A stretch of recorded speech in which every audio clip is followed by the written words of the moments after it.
and for Czech Elementary School Library Refresh. Ms. Kuchenberg. Yes. Mr. Yoder. Yes. Mr. Coleman. Yes. Mr. Booth. Yes. And Mr. Turner. Yes. All right, so that budget transfer request is passed unanimously. Alrighty, next is 9E, request from New River Health District to carry over $3,577.98 into FY22 budget. And I think Mr. Booth had questions last time. I don't know. As highlighted. Yes, I noticed. It was equal, John. Yeah.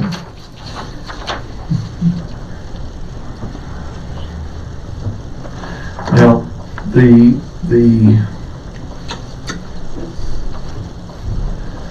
in my first question, the 2370.18, is that based on a formula that would be based on what our contribution would be on a state formula toward salaries? Is that if they give them their 5%, is that our portion of that 5% based on a state formula or a mandatory formula? Or I think that's what we was trying to get at, was this. Assuming that's what that 33,440 is. That's what that is, correct. I just wanted to make sure. Which comes up to $2,370.18, which would be what I would assume they will ask for as the increase in the FY23 request. So that's why I was getting at. It's going to be an increase in the upcoming budget. But it will be a request whether you approve this carryover or not. Correct. I mean, just like the constitutional officers got a 5% increase as state employees, so did the health district. And whether you approve this or not, there is going to be that increased salary In the next budget, in right? the next budget, yes. So, if in the current year's budget, they received a 5% increase, or is that what they're proposing for the next budget? I would say it probably went into effect July 1, just like all the other constitutional officers did. Okay. But they didn't ask for that specific increase in the context of their budget? I'd have to go back and look at the budget. Of course, we got the request long before. The request probably came in before the General Assembly. Right. Made up their mind. Right. So whether they had anticipated it and included it, I'd have to go back If and anyone can look. anticipate what the General Assembly's doing anymore. Verify that Give them a before gold we. star. I can don't want to take double me do it. 1 minute. So, Well, you don't have to right now. I was just, there may be other questions. Okay. And I am just, I must be missing something, but it appears to me that our health department has been doing a fine job working on this COVID pandemic. But they are receiving money to do these services for this COVID pandemic. Now, I understand that there are other services that they might have done have decreased, but overall, I'm sure they have seen an increase in funding because of the COVID money that's been coming through. I know that the Virginia Department of Health received money out of not just the task force, but other areas. And If it's like all the other money we received, it could be used for the COVID-specific items, but it couldn't be used to replace any ongoing budgeted items. but their people have been, And so if their budget had included getting money from local clinics that they offer, and they had those ongoing expenditures budgeted, but they weren't getting the funds to pay for it, that's where they'd come up with some shortages. And we can compare it to, for example, the rec department. included in our budget for them every year is an anticipation of them getting so much from fees or donations. Right. So if they don't get it, the budget has already been prepared, assuming that they will. But also within that budget is on their expenditure side, they had certain expenses for these clinics, but if they didn't hold those clinics, they didn't have those expenditures. True, but let's say the budgeted expenditures included so many nurses and things, and whether they held the clinics or not, they have to pay the salaries. But those nurses' salaries were covered, I would assume, and I know I shouldn't assume, but those nurses' salaries would have been covered because they've been marshaled into the clinics and such that they've had for COVID. I don't think you can cover, again, you can't cover any budgeted expenditures out of CARES. Anything, for example, Right. the ambulance. Okay. We had one ambulance budgeted. Right. We could not pay for that out of that, CARES. We'd have loved to, but we couldn't. Right, right. And that's what I'm thinking is going Okay. on here. They had budgeted expenditures that they couldn't use CARES, and they're not generating as much revenues. Because we also, there's probably, the staffing is something that we haven't been able to use CARES funding for, very particularly.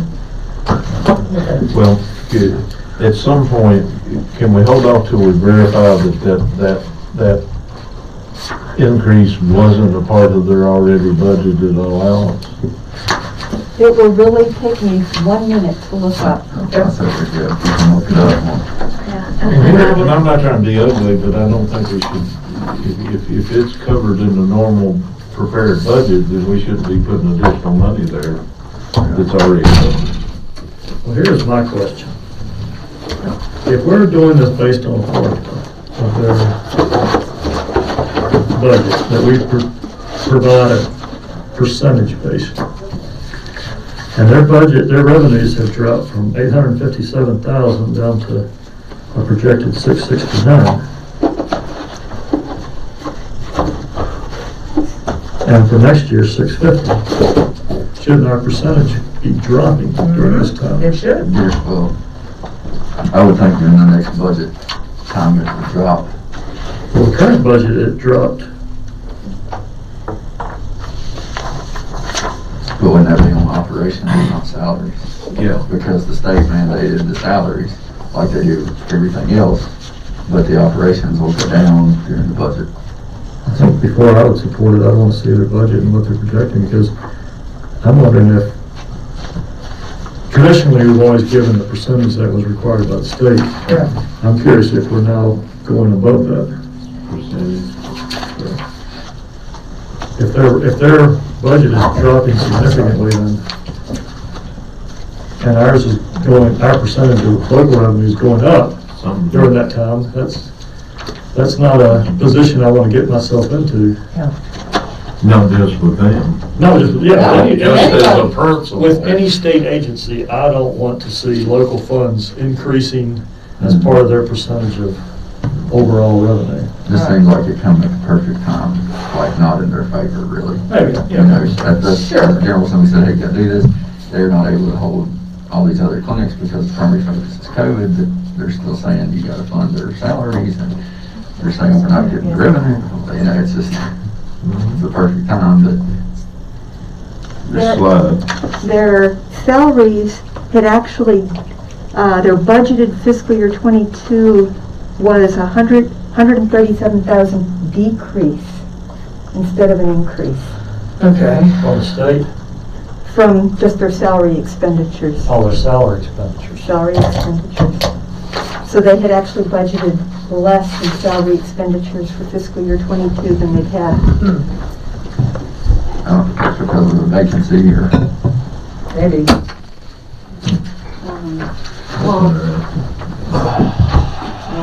One of the things that I know has changed is Dr. Bizzle is now over more than one health department, and so I'm sure that the expense associated with her is spread out. Where did she go? Over the New River Valley, and where else? West Piedmont? She picked up another one as well. That's what they've been doing in several locations across the state as whoever the public health director is departs.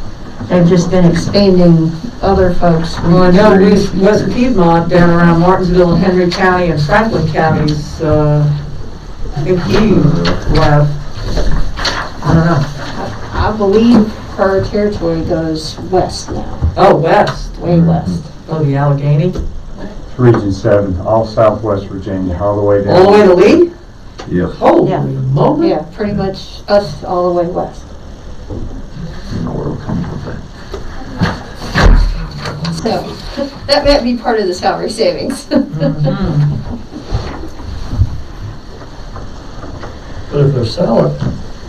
if there's salary savings, then wouldn't our percentage go down because if we're doing a local match on the salary? When they were discussing, the salary savings that they had budgeted, that's probably why what they had budgeted had gone down, is because now, and there may be others, but her salary is now being spread over multiple areas. Beyond that, I have no other insight.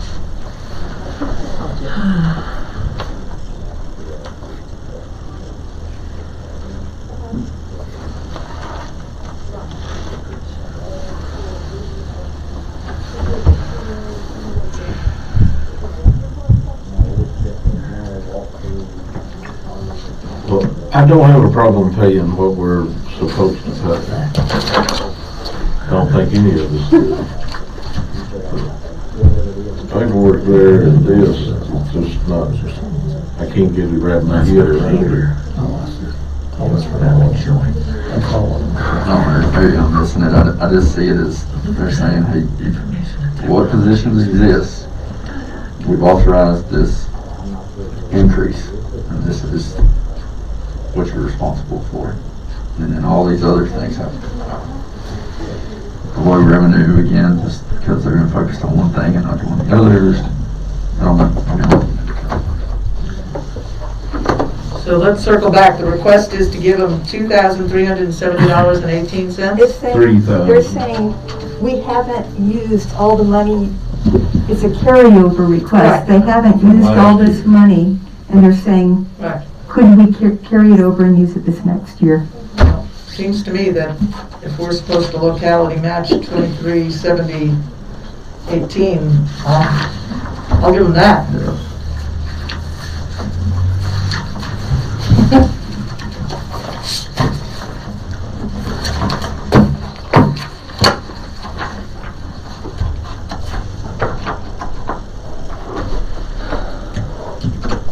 We need to remember that 2370.18, Yeah. whoever's sitting there in the spring.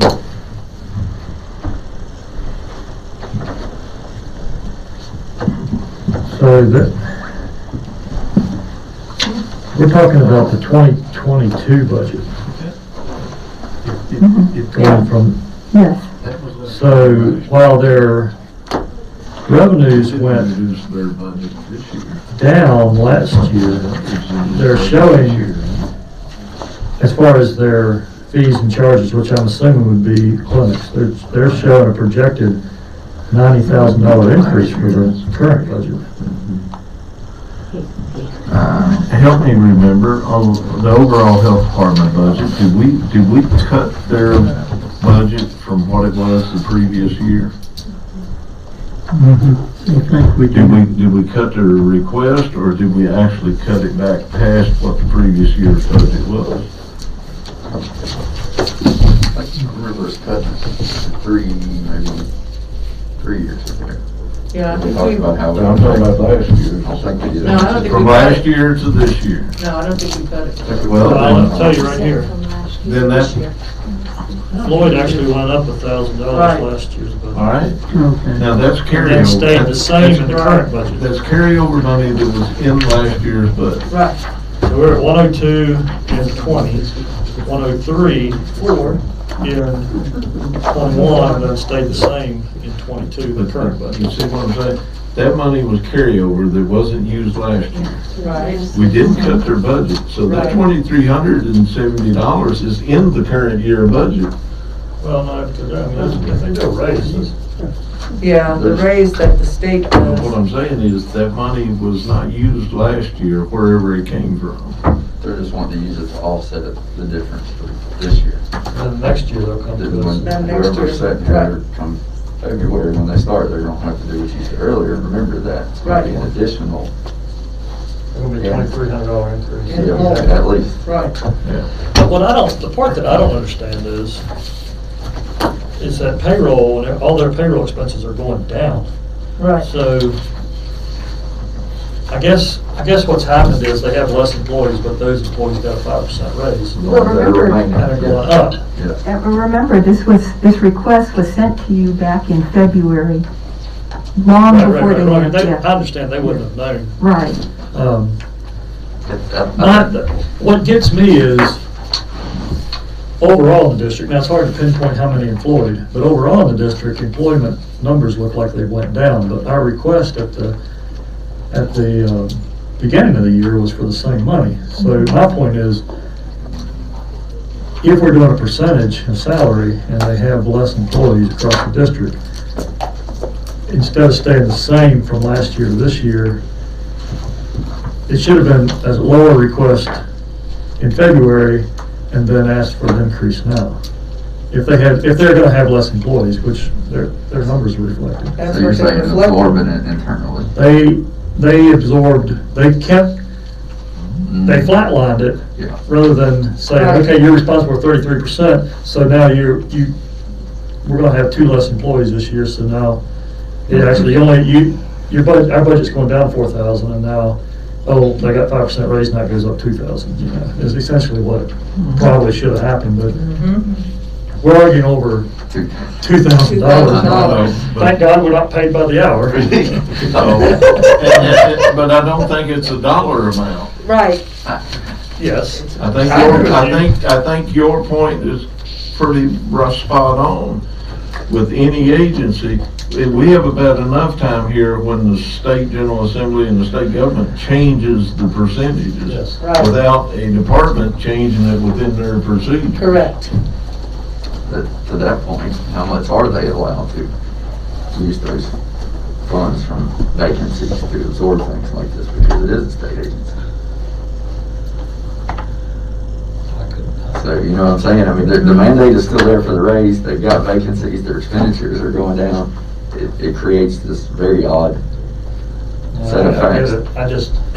I think they leveled us out at the beginning of the year and didn't tell us what our actual number could have been. Anyway, we can come back to it too. I might go in circles and keep, Dr. Wheeler probably doesn't want to hear us talk about In the future budgets, we need to look at real close at the percentage numbers that we're required to contribute and compare it. Yep.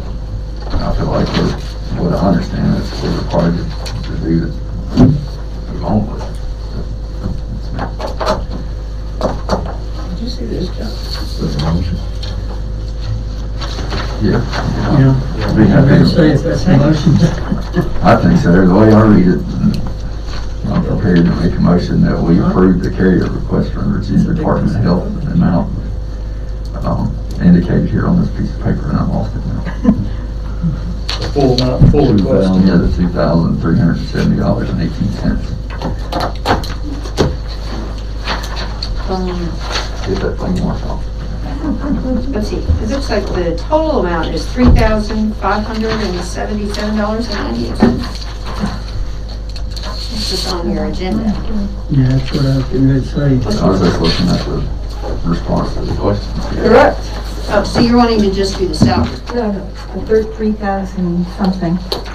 Yeah. here's Full the- request is, $3,577.98. Are you saying just to kind of echo Well, what I had I said, or? just had my mind, sitting here. So this was what was left over completely in their budget. Yeah, okay, I would amend my motion to authorize the carryover $3,517.98 to the FY22 budget.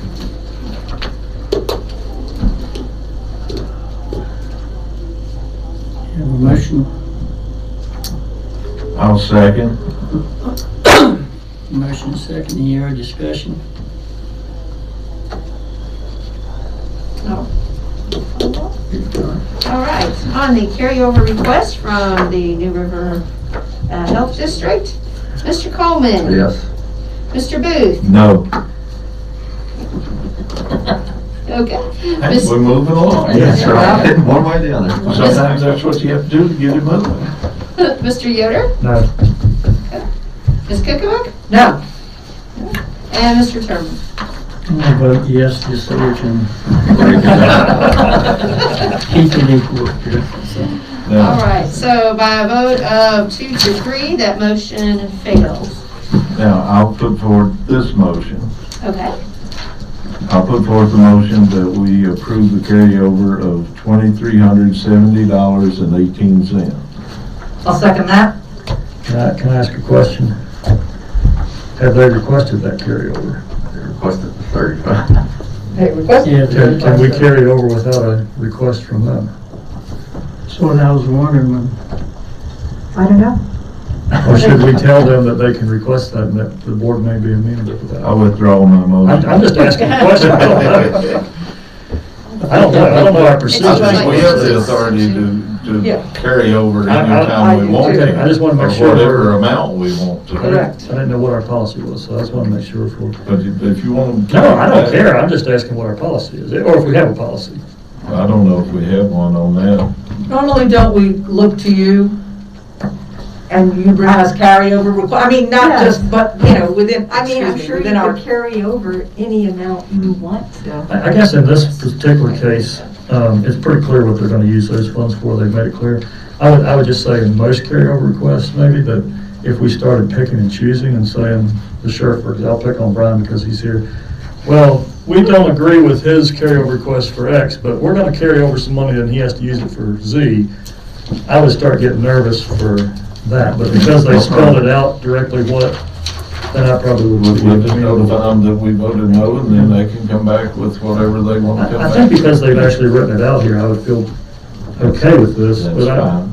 you understand where I'm I coming from? understand exactly. I've got to defend myself here. Also, remember, I always ask for the penny and tell you where it's going, so. You do, absolutely, Yeah, you do. before you spend it. I just had to pick on you because Thank you. I'd rather keep it as a request from them, Okay. if we, that's way, they can come back on us and go around, and, or, like say, some other department head maybe, so. They may not request it until February. What it is. Oh, they'll be back, don't So you worry. So you've withdrawn your I motion then? withdrew my motion. Okay, so we're not doing any? We're asking them if they want to request 2378. Just- Okay. Cindy would just notify them that there's at least one board member that would be willing to make the motion to And we just, try again. just like to have him to re-request it, Because we just enjoyed it so much, we want to do it again. There you go. Dr. Wheeler, take us away. I was kind of enjoying watching other people discuss things. If y'all want to keep going, You do remember the old Calgon commercial with the bubble bath? Oh, yeah. Well, Right, so you Calgon is going to take us away. well, I can take you away. I'm not going to ask for any money, and I'll give you good things. I think the only thing we have coming to you is the supplemental request, but that's because of what we're dealing with everywhere in this country. Things are moving slow. These items, and we have a few more, should have been delivered and were ordered a long time ago. So when we hit the end of last fiscal year, we had to move quite a bit of money that was earmarked for these items over to capital improvements. So, but those two are to finish all our libraries have been reworked now. We've done that over 2 years, so that's good. And the other part is to upgrade some of the playgrounds that need the most, and we'll hit those little by little. And most of that stuff we do in-house, we just have to buy the equipment. So that's this supplemental appropriation, and there'll probably be a few others as equipment does come in. So, Yeah, you've already got that. okay, all right, good. That was easy. But as far as just a general update, like I said last night, which was a beautiful evening outside, and as we all go through times that we didn't choose, we're moving along pretty good. We're keeping kids in school, we're getting good results, and like I say to the health department, and that call went from like 8 people to about 60 because now Dr. Bissell does have all Southwest Virginia. And believe me, the health information as far as quarantining and everything else, it's very confusing in other areas, not in ours, because of our health district. Now, our health district does have added staff, 18 months ago, so we have a liaison that works directly with us. We have access to Dr. Bissell, but that's been going great, and it's helping us stay in, helping us keep people at least not fearful, the ones that are, and healthy, the ones that are vulnerable, so we're very pleased with that.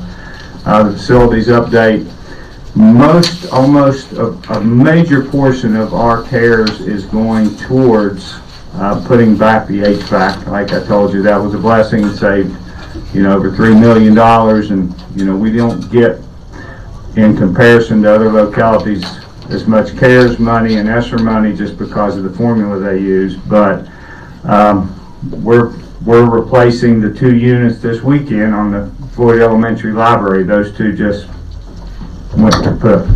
So it would have been a cold winter in there. But we're getting those 2 replaced, and as we keep going with these federal relief money, we're putting back most of the things that we're taking out, and the biggest thing is it's air quality.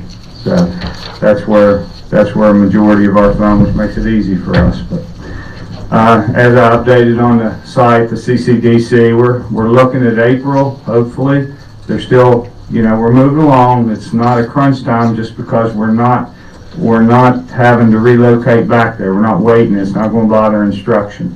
I think the timing of just a couple things, when we get to that point, we'll talk mostly with the roads, but that probably won't be till later spring, and look at what we want to do when they start joining those buildings. And when we get the other road through, we'll probably have more discussions on that and see what the best thing to do is for the town and the county at that point. But right now, we keep hearing from Thompson Litton, we're the smoothest project going. And we got a lot of people working now. We're about done with the steel work this week. All the steel workers will be gone, and they should finish the roofs. So we'll be done with exterior blocks. We'll go in and do interior walls, and then from there we'll hopefully start rolling into the winter and see where we are. So that's a good thing. And the HVACs are going good. We're still under warranty. We're just tweaking whatever we need to tweak and upgrading whatever we need to upgrade with ESSER funds as we go through. So pretty good situation there when you put a whole new HVAC system in 5 different buildings, large buildings, and now we have federal money to tweak anything we need if it does need tweaked, or expand what we needed when we saw it didn't work. We can do it easily, so because it's already engineered, so it's not a big hassle there. I think the only other things, I don't know if Dr. Millsap's, we put in for a few dollars in the mitigation for that. We've basically exhausted, which wasn't much, most of our first CARES money for mitigation, in part for the HVAC. So that would help. I mean, right now, obviously our ADM is down, but like I always tell you, budgets aren't year to year. That's why you have a 6-year plan. So we've made some plans for that. We'll see where we are in the spring. We come out of this on the right side, which we should. It's going to be well planned, and you just got to plan for that. Whether it's the economy or whether it's a pandemic, there's going to be lots of revenue somewhere. So right now we're doing pretty good with it. So we'll have to see more, but that's where we are. Sports are doing great. We'll start rolling with winter sports. Hopefully we'll make a few playoffs here. We're doing well in golf. Football has a chance to make playoffs. Our cross country's running well. I mean, everything is strong. It's about back to normal with that, especially when you're outdoors. It feels good. I think Mr. Booth has got a question. Yeah. Well, Can I read something? earlier in our discussions, we were talking about the Norwell payments. Are those within budget? Yeah. They are Every one of within- those, and Thompson Litton looks at those. Those are all within budget. And Thompson Litton one is still within what's budgeted for Yes, Thompson for Litton? the HVAC, yes. Yeah. I mean, the CCDC is well under, but we're not even close to that yet Right. because we're not at the end. But those are all there, and the issue with those coming at this time is you don't pay them till they're done. Right. So they're all there and well under budget. We picked up a couple things when we had to adjust that we paid for. The hot water at the high school Right. wasn't done, so we paid for those, the water tanks, you know, any extra like that, but the rest of it was within their scope. And on the CDCC, you expecting all masonry to be completed? I don't know that, right now, once we get the foyer area blocked up, outside's done, and they'll start on the interior walls. We expect the roofing to be done here in the next couple weeks, and that's the biggest thing. Well, I know there was some masonry problems and. We're That's pretty all good, been worked we're out. pretty good with that. That company's sticking with it, they had one job finished, they brought those people up, and, we got a lot of people on the roof up there doing those roofs right now to get everything under roof. But, you know, I mean, we're in October now, so all that should be good.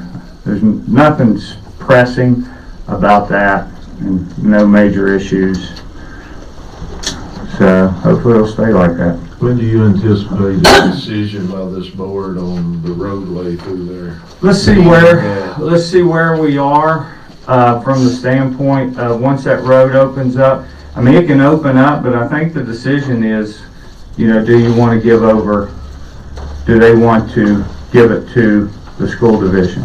And I think that, and look at the whole traffic pattern through there. So, I mean, that can come at any time once we get it back up. Obviously, But all that'll have to be decided before the second phase starts. not really. It can be decided any time, even after it's done. Well, You can- with the connector, with the. That road will be abandoned. Well, that's Yeah. what I mean, that's And- what I was looking for, a time frame on whatever decision. Probably in the late spring, but that road, Okay. that'll be the decision, which is an obvious decision. And then, VDOT will take care of the other road, pave it, get it nice, and, you know, it'd be good. They've worked out all the cul-de-sac or Yeah. turnarounds Yeah. and all We that. got good Your drainage right now. satisfaction? It is, right now, you know, you're at the mercy of engineers, looking at, you know, that area over there where they're doing the road there's no dirt that came in. The Right. parking lot that we did that finally got done, we had to put a lot of dirt into it, and it finally passed all inspections, so they're pretty strict inspections, so VDOT's weighing in, Snobel's weighing in, and, the engineers at Thompson Litton weighing in. Question was posed to me while we're talking about traffic part, if I may. The parents, custodians picking up children at Floyd E. has created, it's creating a traffic safety problem. Well, I thought we had it resolved because we changed the times and moved the bus spot up top. So we don't have, when we looked down there, the first couple days it was, but then we moved the bus location to the top, brought all the drivers into the front. And so, Well, the problem is there's so many, they're backing up into, they've been backed all the way up to Barberry. we'll look, from my understanding, we've And done, I've seen it myself.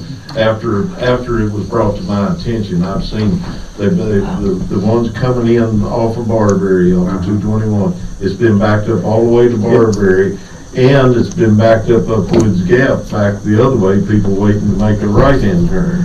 well, I don't know haven't if there's seen it the anything- last couple times, but we changed all the bus things. You know, there's just a lot of people driving. And as we get through this year, we'll still navigate it. But we changed that drastically by moving the buses, so that got it completely off. And we changed the time too. We're letting, because they get there earlier and earlier, so we had to change supervision and pay a few people more by letting kids out And coming there in. may have to be, whether, not putting you on the spot, Mr. Sheriff, but you may have to have a safety patrol there or a deputy or somebody to direct traffic, because I saw 2 vehicles that was come up behind that was going straight through, went around those people, cut back in around the ones coming in, and luckily the person coming down from the elementary school did stop. Sounds like a traffic violation to me, so. Well, that was Virginia State Police. Here we go. I agree with you, but the problem is, the people picking up are backed up plumb up the road. All right, well, we have done everything. I'll go back and check. Well, I'm just bringing racing it, I'm not I fussing, understand. I'm just. If we can do it for, we can do it for 92 more days. It'll be resolved. Reevaluate or something. No, it'll be resolved. The new road will be in. Well, There won't be any traffic there. That'll be. So you're talking about 92 more days, but what I'll do is we'll look at the time they're letting out and make sure we're we added 10 to 15 more minutes because the early arrivals there, in the morning, I'm talking about. In the evening, we can't do much. We can tell them not to come, but I don't think it's a problem in the evening. But in the morning, as soon as they get there, we try to let them This out. was pickup time that it was backed up. I'm And I gonna know tell you, that's maybe out of your That's control, a but. little bit out of our control because we still have kids in the parking lot walking across. We There can't. was children walking There was across the children there road and in these- this traffic and everything else. These people like to, I mean, they come early and we can definitely make a notice and probably let them know. Please try to come at a time when you're arriving because the traffic for the pickup line is going, past there. We can definitely make that notice. Well, that That's not might a help, problem. and that may be all it takes, but. This is a it perennial problem. It is a traffic problem. Yeah, it's been perennial. Yeah, and, yeah, we can definitely let them know that. And I agree on the other one, that is a traffic violation there. Well, the best notice is always a couple tickets, so it usually gets through the community faster than anything. Well, and they do it, but. No, I appreciate it, we can do that. But I just felt like it's something you needed to be made aware of if you weren't, and I saw it myself after We can, being notified. We'll get off this break and we'll make a notice before the break and just say, you know, as you pick it up, just a reminder, don't get here too early because traffic backs up and will cause a problem all the way to 221. We can do it. Not a problem at all. Thank you. Uh-huh. To make you feel a little bit better, Oh, I still feel. Jerry bad. needs to go up to Carroll County High School at the evenings when they let out.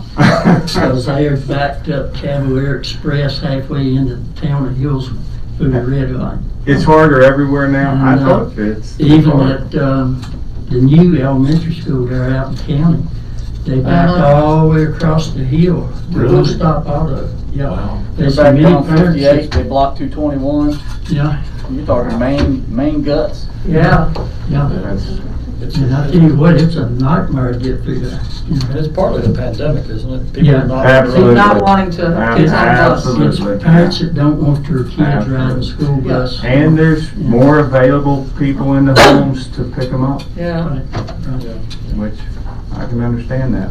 But just for my own edification, my twins got me thinking about it. They were preemies, but, you know, they're healthy. You can ask Brian, they're wide open, you know. But they're 5-year-old and they go to elementary school at Wilson. They both have allergies, you know, and I can understand when it first started, they'd go to school and they'd be sniffling or coughing and we'd have to go pick them up and bring them back. So now Brittany calls, you know, when one of them gets up. So then they have to sit at home 3 days, you know, and then go back. Which I'm not complaining, I understand that. Yeah. But what I was wondering about, I remember my school days, I would have used that for an excuse to stay at home. But, you know, like the upper ones that's already in second, third, fourth, fifth on up. If they have to sit out in 3 days, do y'all have like a virtual learning form? We give them work teachers, especially getting the upper grades, they still use Canvas and Google, so they still have online. Okay. Last thing we want to do is teach completely online. Our teachers have done a good job of getting back to face-to-face, but they have work online there. And for the younger grades, usually it's hard. Yeah. It is, but we have Chromebooks down to that second grade, so we have the opportunity to give that too. And like I said, we're in such better shape than most school divisions with that because we're very clear on it, but you know, we got to follow the health district, and they're very good at it. You know, I can see students getting behind, you know, if they're out very much like that, if they didn't have some sort of virtual. We watch closely and we look at that. I'm more concerned, like I always say, academics is not an issue. We'll get you back academically. It's the social, the mental health. There's things, and I'm sure DSS has seen it, I'm sure the sheriff's office has seen it. There are some repercussions from the last 18 months that we're working very hard with, and we've even changed how we're doing with New River Valley Community Services because we just need more support for some kids. And it has everything to do with still developing socially at ages, but not having the same experiences you need. And we're fortunate to be in New River Valley because we got some support. But absolutely, we watch that closely, and hopefully that will decrease. They are credited as if they was in school. It's not counted as an absence. You're fine with that. I wouldn't worry about any. Like I say, I was just wondering because, you know, I could see a pitfall. I figured y'all would been taking care of it. Yeah, and we look at it close and we call, and believe me, we work with a lot of families saying, why do I have to quarantine? And go right to the health department, and we've been able to accommodate a lot. Yeah, because, you know, them two, you know, they learn so much stuff, you know, you don't know what to keep them away from. I know. You know how 5-year-olds are. Thank you. So, with the ARPA monies and Yes. the grant that you put in, I would assume that you had money to cover those expenses since they've already been incurred, is that correct? We had money at the end of the year. This would be a big help because that's unexpected that we have to do. And we're to the point now where all our ESSER, ours are ESSER 3, at this point is being encumbered. I mean, we've put in for quite a bit of mitigation. You all were good enough before, but like I said, it's the amount, and you saw the list. No, I haven't, but the point is, Yeah. and that's, Oh, okay. no, but the point being that for the most part, when funds are requested, they're usually not spent or encumbered. And so it's hard as a board for us to, you know, I understand, and once we see the list, we'll be able to look at it. Right. I know. That- And part of that is, these are items that we don't know if we'd have that 30,000 at the end. These are not budgeted items, but we Okay. have to have for mitigation to keep kids in school. Okay, So it's either use federal money, or hopefully at the end of the year, we don't come back and say, here's the money, or hopefully we don't come back and say we had to drop all the bipolar ionization to pay for these. Obviously, it's not hundreds of thousands, right, and yeah, we understood that. yeah. What is our, and I know I can get them, but since you brought it up, what is the current ADM? Has it moved down or up since we last got it? Membership, reported? it moved up.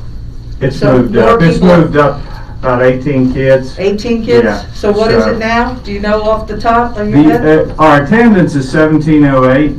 Okay, Our ADM, I gotta look, that is 1670, maybe. So, and you really don't know, that'll fluctuate, but like I said, so what's the discrepancy? How is the, 1763. So you're looking about, from those numbers, you're looking about over $400,000 difference. right, 1763 is the current ADM 1763 is the budgeted. as the budgeted. Mhm. Essentially, what you're looking at is if you could use this CARES money to offset some of the cost, you might be able to make up some of the difference. We're hoping to make up all the Right. difference because we planned, Yeah. but at the Right. end, you don't know. Right. The difference now is that you have federal money for that and not your own. Yeah. Right, That's geared for that to help Take our, advantage of it now because it take has to be advantage spent of by it December. now and right, you know, that's the key. I mean, we may get to the end and there may be some relief from the budget, and who knows when we'll get a governor's budget after an election year. And it's just not who's running, it's just, that's what happens in an election year. Yeah, So- so their focus is on the one election. Yeah. right. So we have, you budgeted on 1763. We have an ADM of 1708.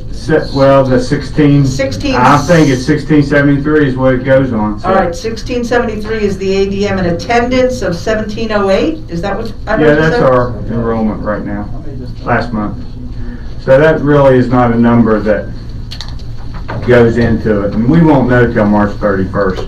Gotcha. So we look at this monthly and even Yeah. look at it weekly and see where I'm we sure. are and see if what we did, whether it's prepays or whatever, there's a lot of factors going. So right now, we're okay. Okay, And you said that was, the difference in the two was about 70 what, roughly? About 75,000, give or take. oh, it's over $400,000. yeah, over and 400. Over 400,000 total, that's federal and state and all? Yeah, that's just federal and state. Federal and Yeah, state. yeah, that's it, Hopefully what's not the state, local. it's just state what funds you on your ADM. So what comes out of it, we'll see at the end, but right now, our plan is working, we're there, but, You still have one ADM number to capture though this spring, though, right? oh, we Capture have quite a several times, bit. yeah. We have quite a bit, and you don't know what General Assembly's gonna do with anything like that. Right. We're not counting on any safety net. Yeah. Like I said, we plan our budget. So right now, we're okay with that discrepancy. We could do it, Okay, and because of the planning. But these are costs that our RS or our CARES fund is going all to improvement on the HVAC. right, so let me, you know, I do appreciate the planning aspect, and that's absolutely, real. But tell me, I know we're on year 4 or year 3 on the 6 year? 5, We're on year 5 of 6 years we're on already? year 5. Golly day. So what happens next year? Well, 6 years basically is you get 2 governors, you get 2 state VDO superintendents, you get 2 presidents, you get enough time for the economy to go through. So you can just kind of plan. Right? So that's the 6 year. And the other thing is, we have 4 objectives, and we've been able to meet them academically and you know, the Right. stuff. But the 6 year is more of an economic base to roll a budget through, and it's because you're funded and you don't Right. make your own money. Right, and obviously, a pandemic was not anticipated 5 years ago. That is clear and understood. So, I mean, is there gonna be adverse effects? I mean, do you? For monetarily? Yeah. I hope not, no. Right now, we're, like I said, we look at it monthly. Right now, we're okay. Okay, We're okay, and we'll look at it every month. okay. All right, And so, that's what you kind of plan for.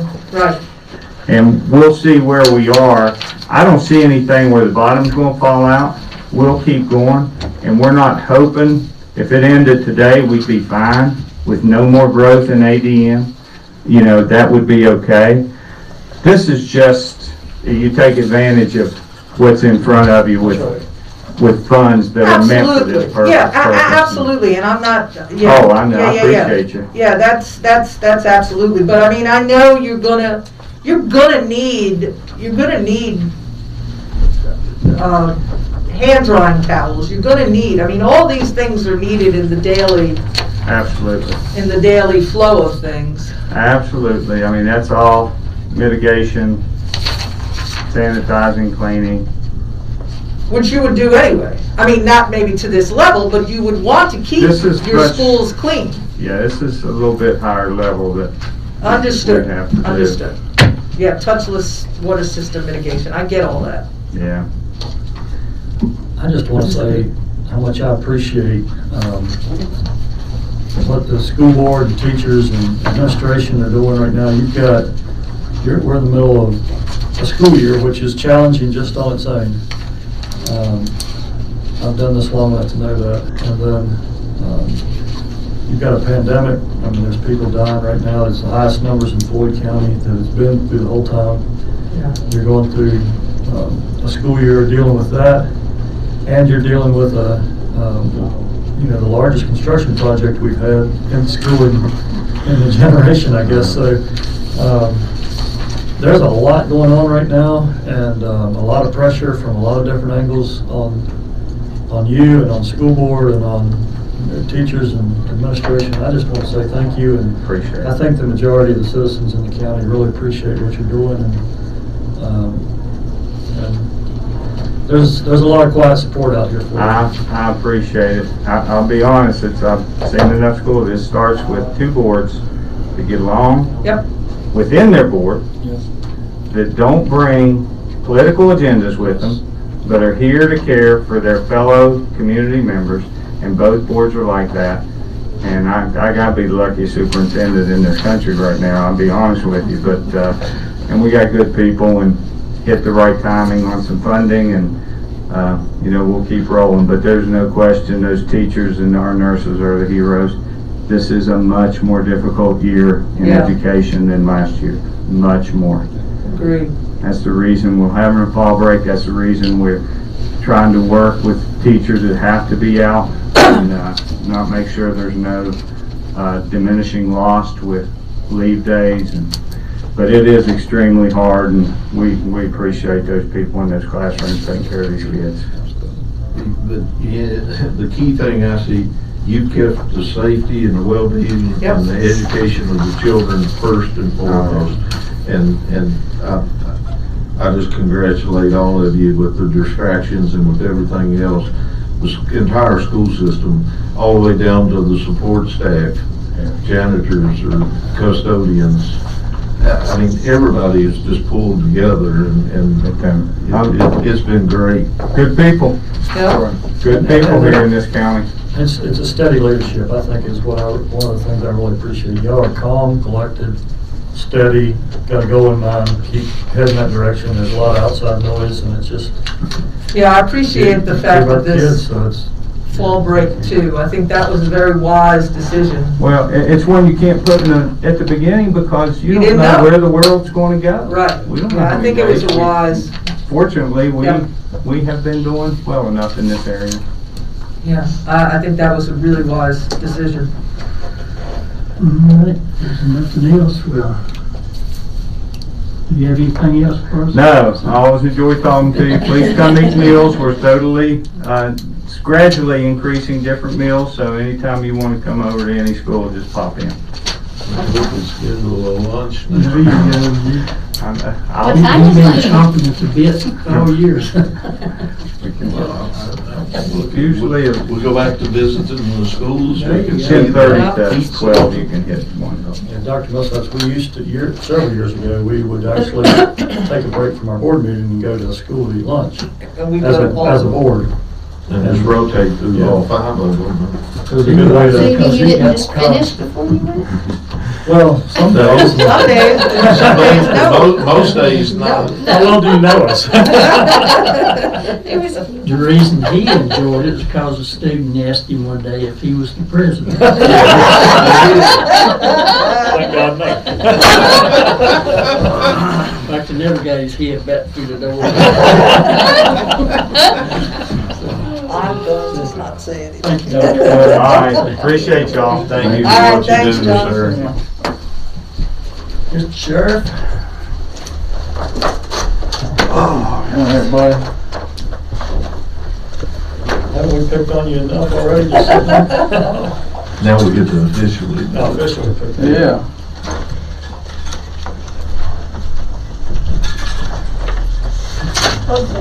There's some handouts that kind of go with it. I'm gonna pass them around. I think there's some room down here.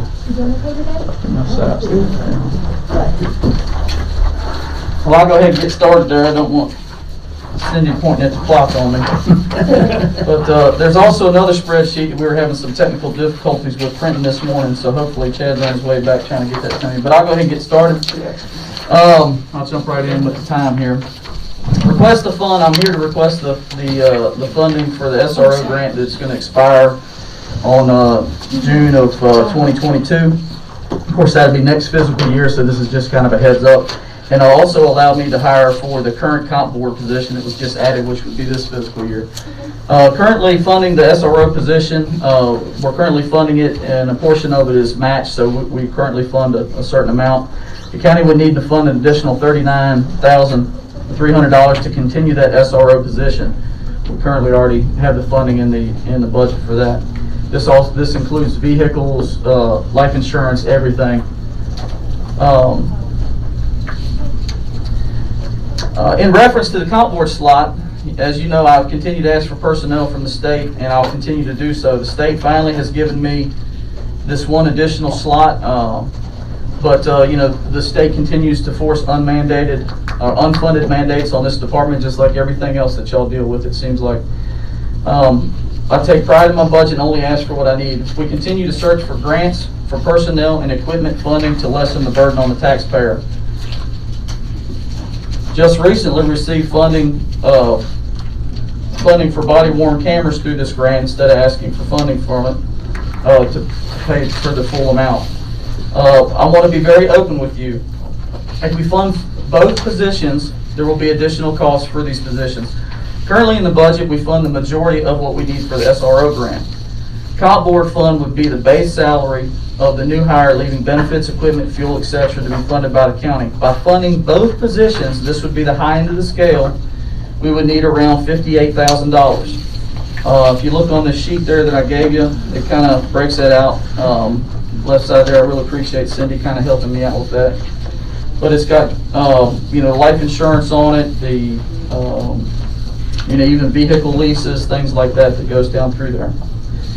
By adding an additional deputy to our staff, it will only keep our community safer. One, it will allow me to keep an SRO in the school system. Keeps the community safe with more boots on the ground, more community outreach. This will continue to build community trust, continue to raise morale, less comp time build up, safer for the arrestee and the arresting deputy with additional backup. Better response times. Mental health calls continue to rise due to state mandates and the times allotted for them. Help with mental health transports while leaving the county with a deputy in their coverage. There is a letter we just got from an attorney this week. We have to continue to break it down, but basically the attorney that helps the Virginia Sheriff's Association sent us a letter basically talking how the individual deputy is personally liable for the TDO that they have. It used to be that, well, the time ran out, just leave them and walk off. If we do that now, we're liable for that individual. Anything that happens with that individual, if it's a single officer or two officers, we are now going to be held accountable for the safety of that individual more so than ever before. So that was a little nerve-wracking when it comes to us, you know, watching somebody for 2 and 3 and 4 and 5 and 6 days. Montgomery County, I believe, had a 6-day where they had to have officers with this individual. When somebody's in the middle of a mental health crisis, there's absolutely nothing worse, in my opinion, than having an armed officer in uniform with this person. We just need to get these folks in the beds. These are things that the General Assemblies are, you know, trying to get with, but it just creates problems for the individual and for the officers. The state has hurt us by taking away our drug agent. As you know, we used to be part of the drug task force. I wanted to stay in it. It collapsed, fell apart, and they gave me an agent because they knew we did not have the manpower. Well, once that agent retired, they took it away and they guaranteed me that they would leave me with an agent. They did not. I have not seen one since. This created a drug agent who had to work alone. That does not work. It's too dangerous. Cannot get it done. So I had to take a person off the streets to assist with drug work. One good thing is this has benefited the county.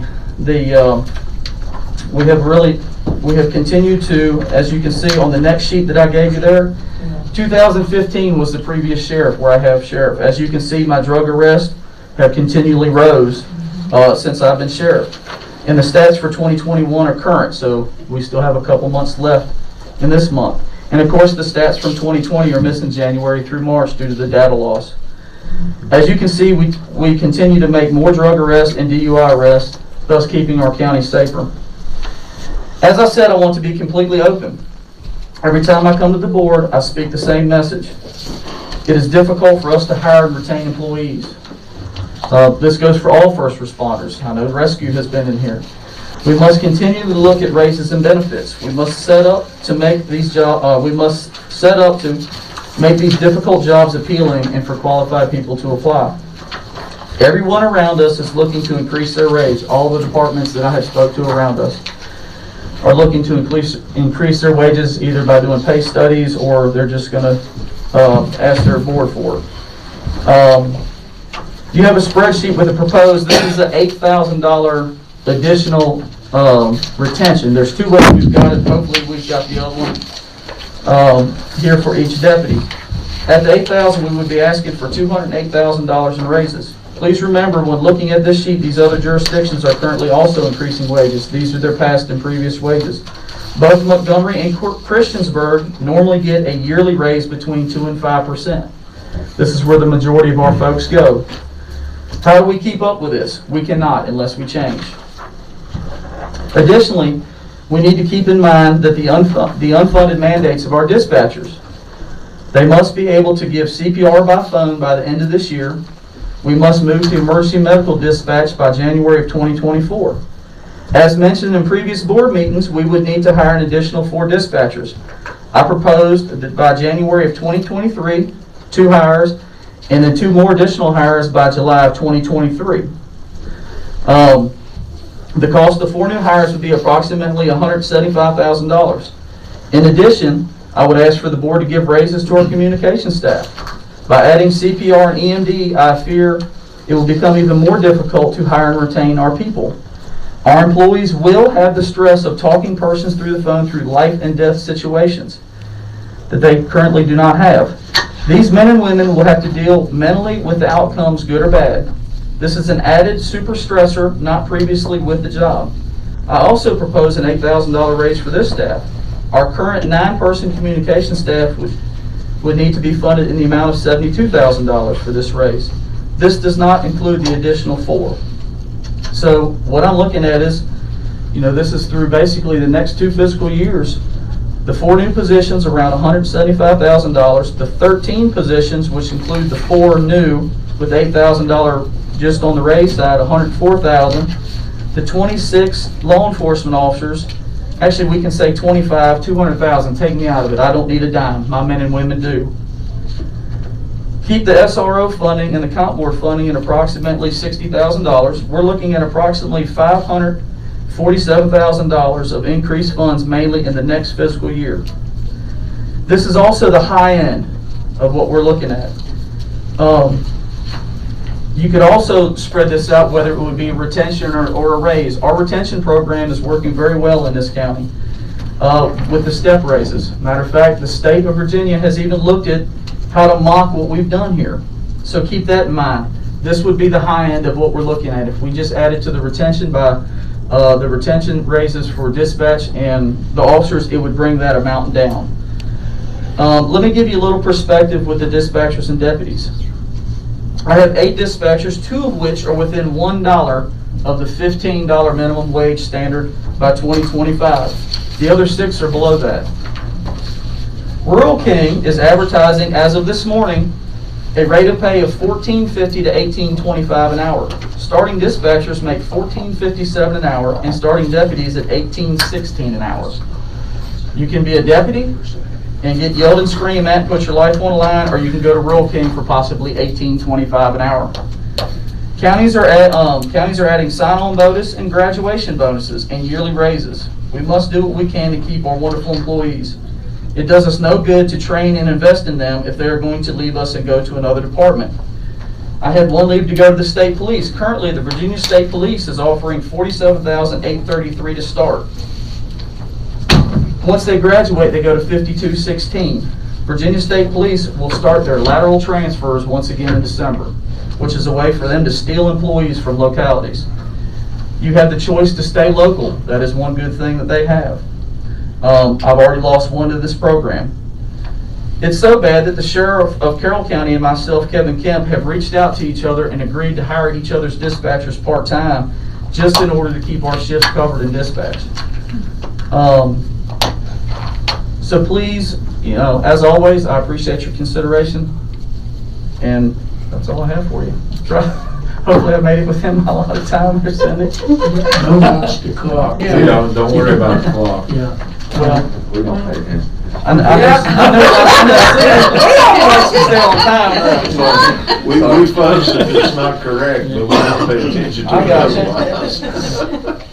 Like I said, the big thing is, you know, with these state mandates that are coming up, the EMD, I truly worry about. I already have dispatchers talking about, they're very nervous of it. They're you know, some have even expressed to me they may be looking for new jobs just for the mere fact of having to follow these things. EMD in and of itself, I don't know if Kevin Stowers had a chance to talk to you. That in and of itself is going to add extra cost to the county due to having to have, you know, the doctor keep up with, you know, the flow charts and things like that. I do worry about where we're at. The minimum wage hikes, you know, that's going to affect all your employees for the county. I mean, these are things that I just want to get ahead of, put it out there, and let you know that you know, the difficulty in the times ahead. Anyways. I understand what you're talking about over the next year, the total amount. Mm-hmm.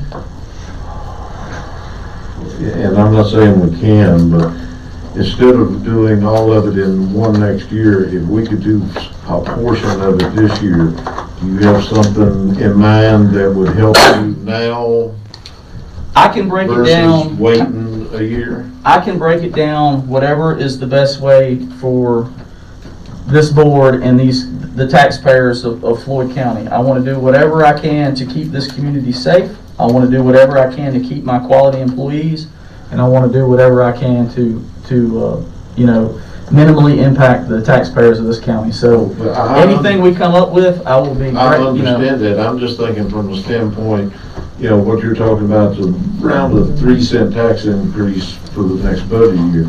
If we could come up with it now, part of it now, that minimizes that impact on the citizens next year. Right. So, you know. Yes, I mean, there's so many different ways that we had looked at. Like I said, instead of doing just a straight $8,000 raise for everybody, if we doubled the retention side of it on the step increases, that would reduce that overhead number. But then we could also, you know, phase in a portion of it. You know, do we add, where it's now $2,000 for each of those steps, do we phase it to $3,000 or $4,000 this year for those steps, and then increase it? You know, we could break it out like that. So yes, there would be minimal impact on each physical year. You don't understand what I'm saying. Yeah, absolutely. Am I going where you're? Yeah, no, Okay. you're headed there. Now, on the dispatchers, I don't know if that's good for you or not, but we're on the same wavelength. So, I will tell you this, anything that lets an employee know that we're trying our hardest, I think will keep them with us. So, And as long as they know we're trying. so let me, that was kind of one of the questions I was gonna ask. So we've lost one officer currently, is that correct? Everyone else has remained in place? Officer-wise, yes. Right, okay. That is potentially going to change on this next state police, and Okay, how is the general morale? I think you would be better off asking the employees personally. I will tell you, I think it's great. Right. As you know, the As sheriff and sheriff, the administrator. right. Well, You I know, mean, this you may are be the something chief off executive. record you could ask Justin without me around. Right.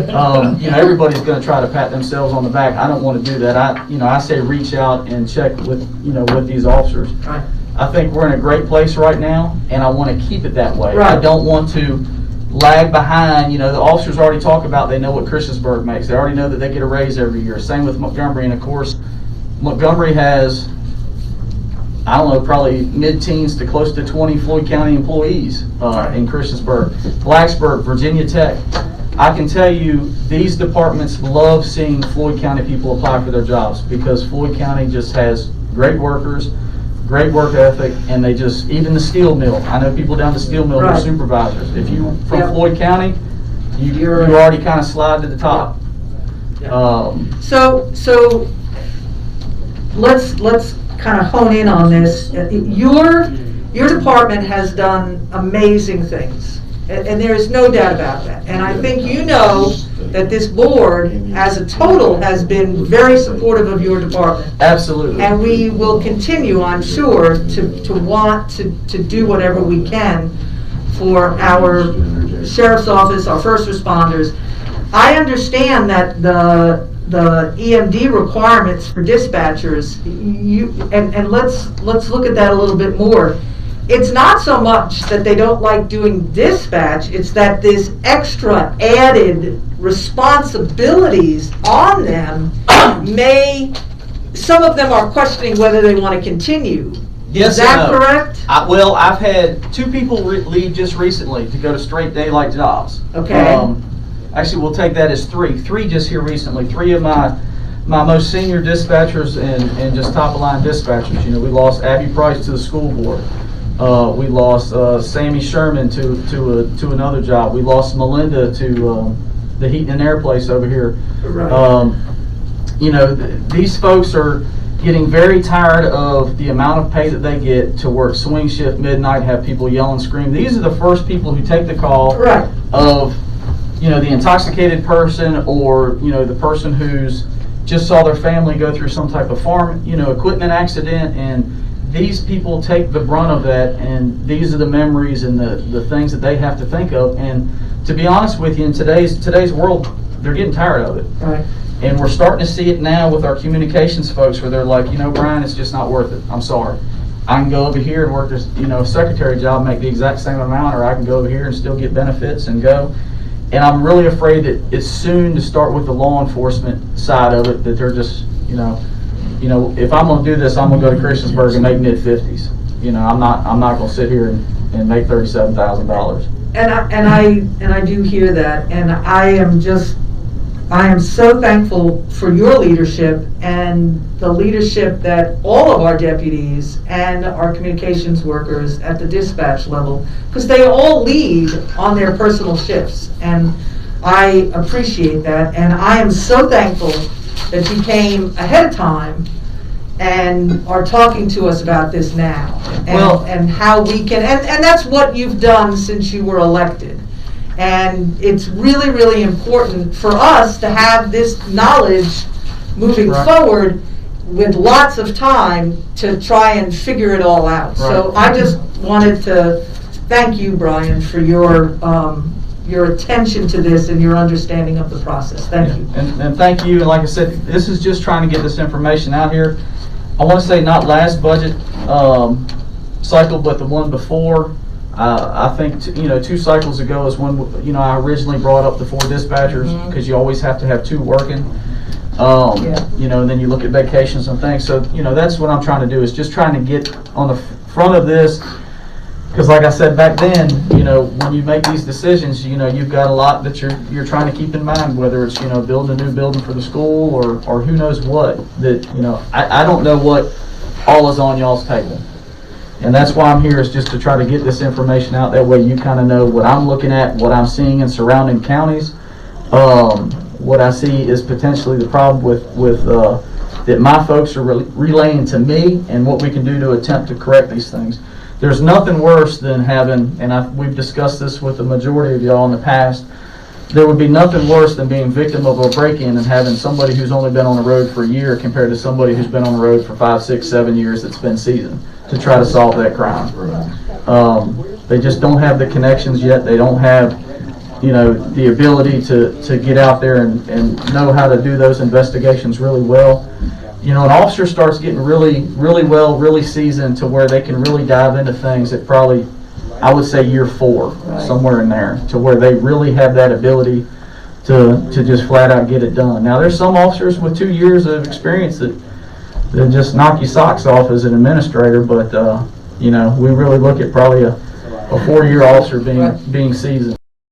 Sadly, years ago, it was a 10-year, 15-year, and now, you know, just, Yeah, but we don't want to know how young my staff is. about the time you think you're getting a handle on it, they changed the game plan, but I need to interject something. Ben's my son, works for Brian, and we're talking finances and salaries and stuff. I need to enter that statement that whatever we do affects all of them and not just him as an individual. So, Justin, is there any? Yeah. You know, and at this point, you know, I'm not asking for any money. Right. You know, it's coming. This is the passage to it's coming. But I just want to give you a heads up, you know, since we're getting ready to start working on our budgets here, and just sadly in a matter of what, month and a half? You know, I usually start diving into it in November. And that's why I asked if there was anything we could do within this budget year possibly to help ease, if it's not too much trouble, if you could look at it and maybe work with Cindy and them and see if we can get some kind of plan together. And what I may do is look at, you know, we're looking at EMD at 2024. I may try to, you know, give an enhanced maybe 3-year plan of kind of where we're at, and maybe some steps or something like that. Yes, I'll be glad to kind of break that portion of my budget out and rotate a couple scenarios. One other thing, then Mr. Yoder's needs to talk to you, but, you know, as far as these dispatchers, they were already in their big stress wave. Yes. But with this new stuff that's adding to them, you've doubled their stress wave. Because before, they was just dealing with stringing people on there and trying to get the information and get them help. Now they're going to be offering that help and trying to walk them through a situation. So, you know, good luck. We've already got the majority of our staff CPR certified, and we may have all of them now CPR certified. That starts up coming. We were very fortunate enough to, I'm going to say it because they do it to me all the time, steal Lucas Graham back to our community, where Melinda left for another job. You know, Lucas Graham was one of the supervisors over at NRV 911, and we were able to, like I said, steal him back to our community. And he's already EMD, you know, in the EMD process with NRV 911. So I think he's going to be a great asset over here to help us get through those hurdles of changing up and bringing in something new that none of us know about. So I'm excited to have him on. Yeah, it sure was. I'm kind of, you know, just sitting here thinking about it, and I brought this up before, but with minimum wage going up, it's more than doubling in a few years. I really think we need a countywide employee plan to get us to, we know the date that we need, that everyone's going to be paid $15 an hour. January 2025. And so it's really not that long. There's no reason that we can't come up with a plan that says these are the steps we need to take to get our employees to the rate, at least so they're even with comparative numbers now to the comparative numbers then. One thing, if I can interject though, when you're doing that, don't think even with $15 because everybody's going to have that wage. No. What I'm saying is, I can go flip burgers for $15 an hour. I can do it for 10 right now. So we need to get, I mean, I would say we probably need to do an average of $10 an hour increase for all employees. Like I said, you know, I'm hoping to bring to light, and I mean, even your transfer guys, you know, are they going to want to get up at 4 o'clock in the morning to go do what they do for the same that they can get I mean, your guys are really important, but it's going to impact everybody, and if we don't take this as a step-by-step, we're going to put ourselves in a massive hole because we're going to lose people from the library, we're going to lose people from rec, we're going to lose our building inspector, whatever it is. With no plan or no money. And all of a sudden, we're going to sit here in 2025 and say, okay, we need to come up with $1 million to get all these people back, and then there's going to be... No. That's what I'm saying. The next 3 budgets, we need to have a step-by-step plan to get people into that I agree with you, and that's why I wanted to go ahead, that's why I mentioned what we could do for him, Yeah. if anything, now. It's gotta be county, it's gotta be. It's gotta It's gonna be all over. Right. Well, we're gonna be in a world of hurt, because right now, I can walk into probably 80% of the businesses in Floyd and get a job right now, and make pretty decent money. You know, it's in a position right now that I could probably make $12 an hour at over half the places that are, businesses that are open right now, just by walking through the door and being a warm body. And, Fast food restaurant offers you a $200 sign-on bonus. yeah. You know, I was talking to a gentleman that does a cleaning service. He's hiring kids, 18-year-old kids out of high school, no experience, $15 an hour to start to clean, you know. And I was sitting there thinking, I got doing the math, that's not much more than what we pay our deputies or whatever, and all I gotta do is run a lot. I mean, that's, at some point, we've gotta start working on this, or we're gonna be, we're already behind. I feel like we should have been working on it last year, and, the other thing that kind of caught my attention was one of the governor's candidates is talking about moving that timeline up. Yeah. So it may happen in 2 years rather than in 3 years. Yeah. So, I mean, I think that's a huge, budget-wise, and keeping qualified people here, that's a huge thing that's coming up on our. Gonna have to sharpen our pencils. Yes, I mean, that brings me to that. You're saying, you know, $15 an hour high school students. I mean, my starting communication folks are making $14.57 an hour. Right. So, you know, granted, you know, now we've got to add the benefit side. You know, we don't want to forget the benefit Right, side. right. But, you know, if you're really listening to things and you're going like that, then, you know what, If you could work flexible hours during the day and not have to deal with anything, you know, no stress versus dealing with emergencies. I mean, I don't know, it's just, I think we're a year or two behind already, and, we're gonna have to make a massive investment in employees, because it's coming. I mean, it's coming whether we like it or not. And the question is, do we keep our experienced people, or do we drag our feet a year or two and then have a bunch of inexperienced people that we're paying? He's been through that, his department's been through that.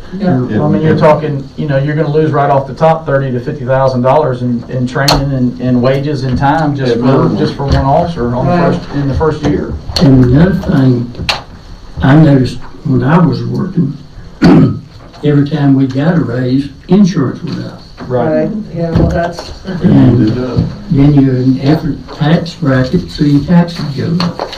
You know, so, you know, we got to take that into consideration. I wish we could do something on the insurance part of it, because if we could cut their insurance each month, that would be a hefty raise for a lot of these officers out here. Yeah, I know. I spoke to a trooper today, and for a family plan for him, you're only talking $400 and some change for his whole family on their medical plan through the state police. So not only are they going from my department to their department for $50,000 and staying within the neighboring 3 counties, you know, their insurance is going from a little over $1,000 for us down to $400 and some change. Let's say under $500. So that right there is, you know, another $500 a month raise in a sense that they're seeing on their paycheck. Anyway, we can piggyback with the state police. Well, I've often wondered, and this is just a pipe dream, I don't know, you know more about it than I do, but, you know, take the regional jail authority. There's 8 jurisdictions in that authority. You know, why can't each jurisdiction get together and get a blanket policy for all their employees like the state police did? I don't know how that works. I don't know where it starts, but I know Judge Long used to always preach that basically you need to get like I think he called it a municipality type group insurance plan and have everybody combined, and of course everybody's like, we don't know how to do it. So I don't know if it would work or it wouldn't work. Somebody who has the knowledge of how insurance works would be just incredible to look into that, because, you know, that in and of itself, if we cut a family policy down by $500, like I said, that's directly going back into the pocket of, you know, so it is in fact, in my opinion, a raise. I've always thought that a county administrator, the sheriff, maybe the jail board would appoint so many sheriffs and so many county administrators just to sit down and, you know, explore that and talk it over and see what they could do. You know. there was a bill several years ago in General Assembly, it's probably been 8 years ago now, that allowed for local governments to participate on the Virginia state employees health benefits plan. That was introduced as first allowing the local school boards to opt in, and then I contacted the delegate that wrote that bill, that how many years ago it's been, and it was to be a trial basis, and then they were going to expand it to, you know, local boards of supervisors, employees, but it failed. So, you know, it's been mentioned before, and it's never been picked back up that I know of. Back when that was introduced, they did a trial run to see how many localities would be interested, and we had to tell them how many employees we had, how many were in different kinds of plans. And they ran the numbers and came back to us with what it would cost us to join the state plan, and it was actually higher than what it was here. So every time we heard about an opportunity to join something else and look at cheaper costs, we also did a survey VACO put out. We did the one the state put out. Every time we've been better staying where we are, but we have been pursuing every one of those that come along. Through the years, every time we bid the insurance out, we've ended up going back with the same company because that's the best rates that we could get. I don't know how many times Terry went through as assistant. We'd be sitting at the board meeting and, all right, listen, so we put it out to bid and yeah. Well, it's also the apples to apples that you have to always remember. Insurance can be really tricky, and you want to make sure that if there's a savings, you're not giving up, losing coverage that is very important. Yeah, but the state's got a fantastic coverage. We've got fantastic coverage here. Yeah, absolutely. We do. I found that. Anytime we have building up that scar, that cost about $200. Yeah. And actually, before I get going, there is one thing I would like for y'all to discuss, and that way on the next board meeting, I will ask y'all whether we can move forward or not, the SRO and the comp. So basically, we have two options that I would be looking for. One, like I said, the SRO grant ends at the end of this fiscal year, and then we have this comp board slot that we've been just utilizing, just rolling the funds with the vacancy savings now. So I would look for the approval of this two ways. So one would be, we would continue to fund the SRO after that grant goes, and then also start funding the comp board slot starting in December. So that way I could get somebody hired and get them going into the academy in January, knowing that that SRO grant, we would pick up the funding come July 1 of 2022. Thank you. And The other option would be to carry the comp board slot that is currently open, not put anybody in the position, and then when the grant runs out, pull the individual out of the school system and put him on the road in that position. I don't like that. I think we need to be progressive with this personally. And again, as my statement's been entered, I'm always hesitant to speak, but I'm going to be very clear. It's been the sheriff's vision since he's been here he's been very clear about that, to have SROs in schools, all schools. We've seen just within the past few weeks that the ramifications of our country and where we are. And it's especially important to me sitting in this seat, as I can very clearly remember Mr. Gerald's position, as well as some of you do, was very expressed about having SROs in our schools. So I think we need to support this, and we need to do it now. And we need to look at a vision of expanding this, or whoever's sitting here, respectfully. There's been a lot of unfortunate events involving schools in just the past couple of weeks. Yeah. I don't know what else it's going to take for communities to wake up and realize that there needs to be somebody in every school. And I don't want that on my hands. So you're talking about 57, 664, 84 for the SRO. That's what you have estimated. That's combined for both. So that's for both. That's to keep both positions open. Now, I would really want to sit down with Cindy and make sure my math's right. You know, that I've got everything going here on a hard number. But that's That's why I say, if y'all want to look at it now, and then we can move forward with a more hard figure. When it comes to those numbers of, you start looking at the health insurance, the auto insurance, I don't know these numbers until I go, hey, Miss Ryan, and she's like, yeah, here it is. She is the brains behind any number that I even dream of, so. I don't know what I'm gonna do when If we wait and approve this at our night meeting, does that still give time for everything that needs to be done? Yes. Okay. Yeah, I got, what, 2 weeks to get the hard stats, or the Yeah. hard numbers? I think that would be fine. Yeah. 2 weeks. Yep. So our next meeting would be the 26th. And that's 3 days before the end of the month. As long as I can steal some time from Cindy. I know she's very busy and. Both of them. I'll let her answer Okay, that question. so y'all are pointing to two people. I don't. This is Kim. How you How are you? doing? Good, how are you? Doing well. So it's, if I may, Mr. Chair, so we are in the process of unfortunately transitioning Cindy to her next life. And so She can't Kim. Yeah, well, we've been saying that, not working. Every day I come in, something else is missing from her office, I'm just saying. I don't think stealing it, so. But Kim is gonna be who's gonna pick up most of what Cindy does. Okay. Some other stuff will be, so this will also give us, if you all go to the next Excellent. meeting, Yeah, a great training. opportunity for them to work through this together with you. These numbers. And you might recognize her, because she came from social services. It's hard to say with the It's math. hard. Brian, could you tell me the timeline again on your grant for the SRO?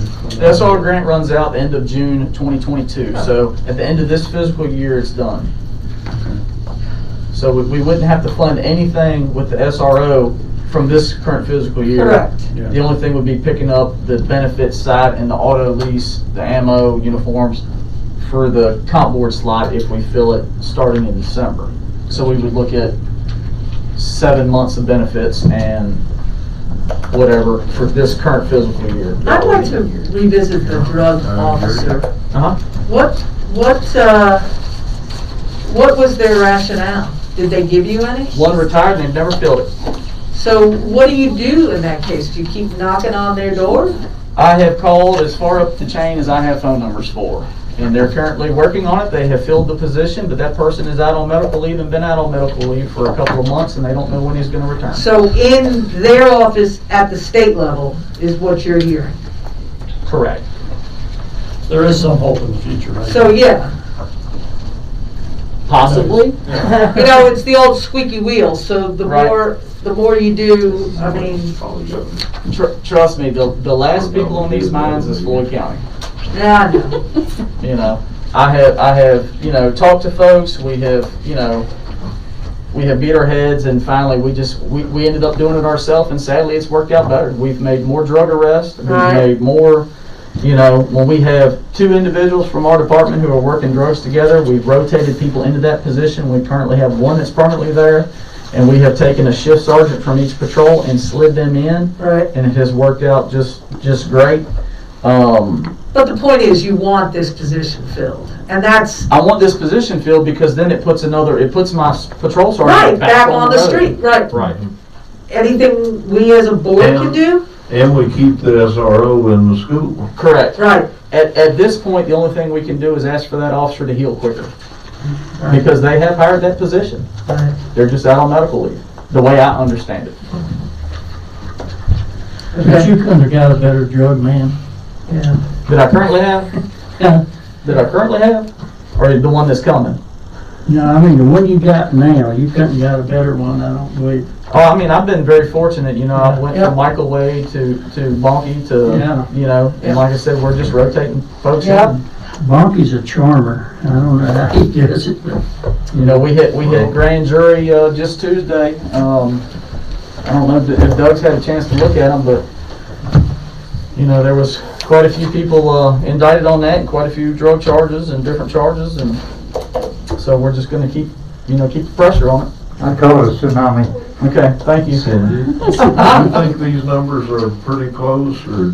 I'm looking at the auto lease. I struggle with that one there. I think I have to go back and revisit that one, but overall, So the ones that we're actually looking at funding out of, that needed the current year, is the 24,000.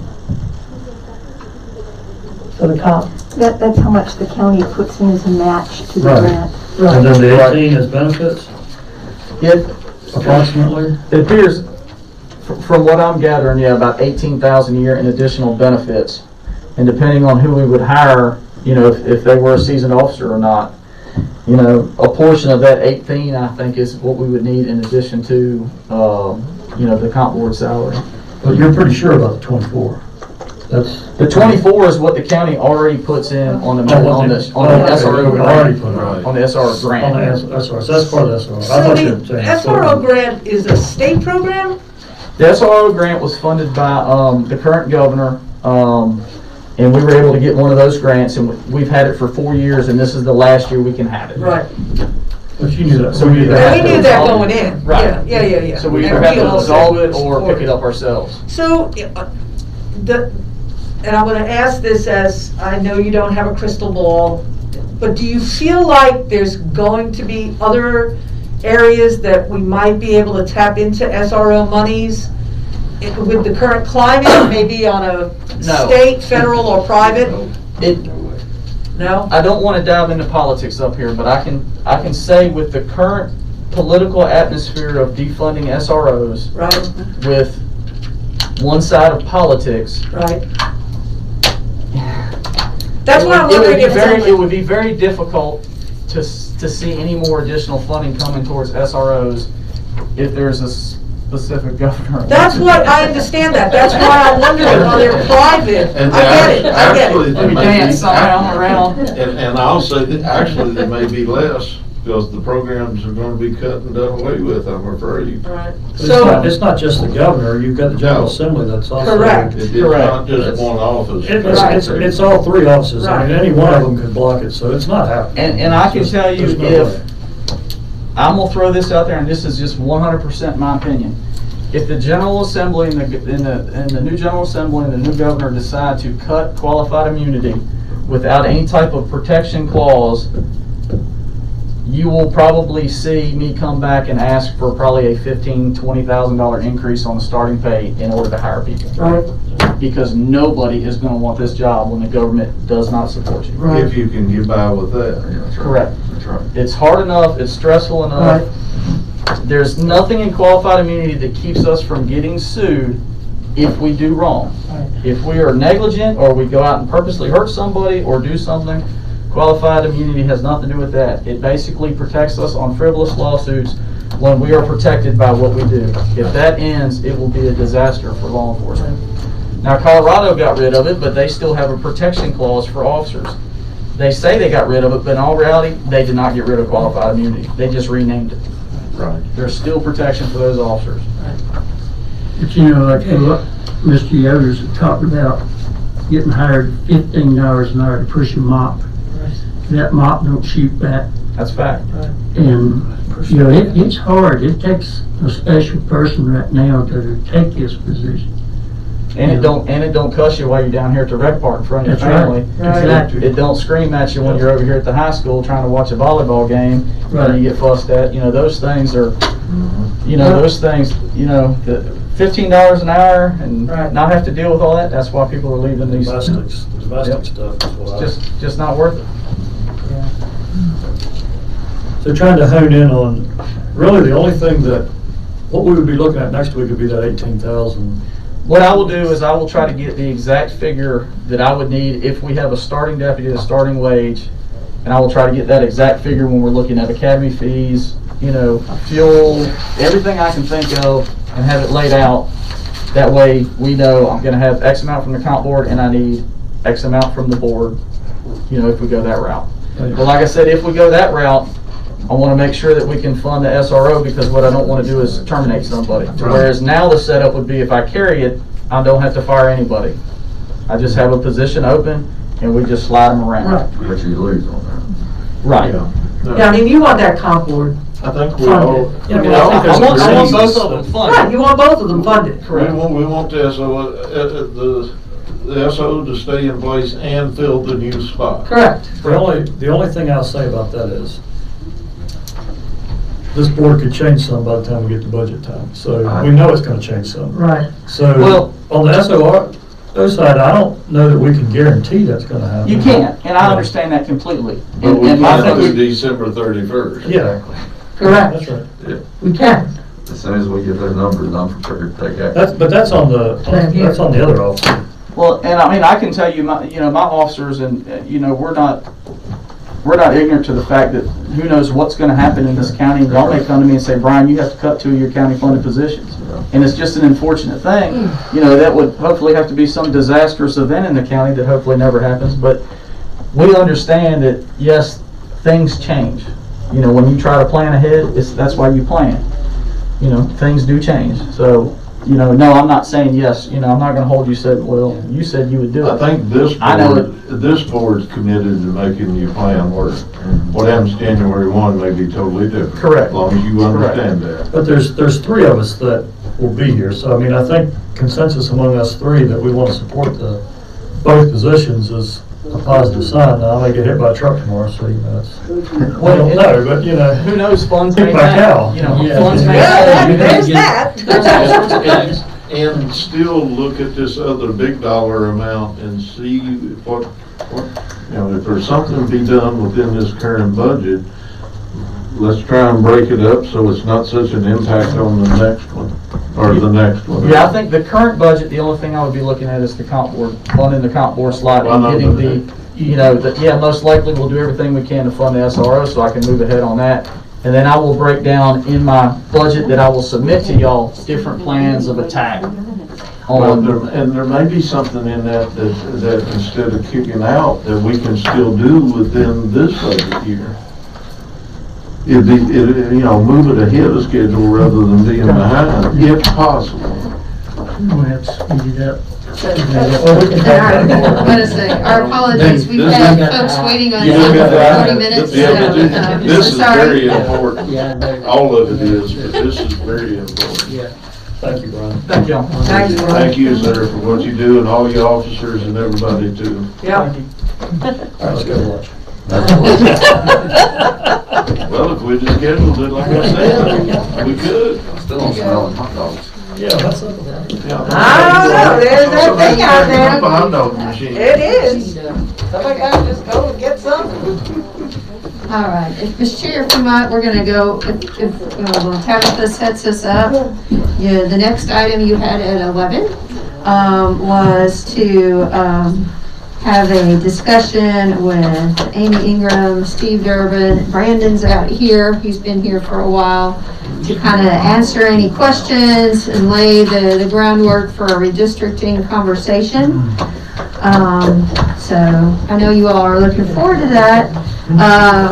And so I've also asked them to think about what times and dates they might have available, if you want to do this during your regular sessions, or if you want to do some type of a special session. I will say I do have music festival tickets for this. Please don't pick them. It's hard for me to concentrate when I got a conversation on my lap. Well, and I've got, Tabitha's trying to get everybody up now, and I'll go get Brandon out front. But thank you, and my apologies to, And you're still alive, by the way. the sheriff for moving us so long. What'd you Brian, say? sorry for moving them along. So you are still alive, that's the other thing Yeah. I was saying, yes. But And I these have- are important discussions about the sheriff's office. Yes. They are, I understand that. I know. I think Amy was at the doctor's office with her father trying to work this in, so if she misses us, that's why. Trust me, I've been there, I know.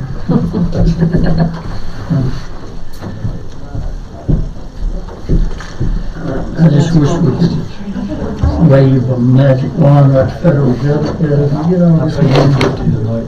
But you know where they get the money, don't you? Yeah. Same place we get. Those 8 or 8,000.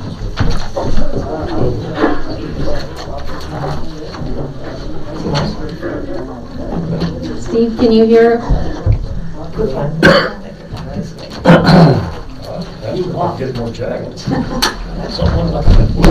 Yeah, I can hear you. I'm just everything's good up okay, I think. Just have a look. There you are. On my water. Hello, Stephen.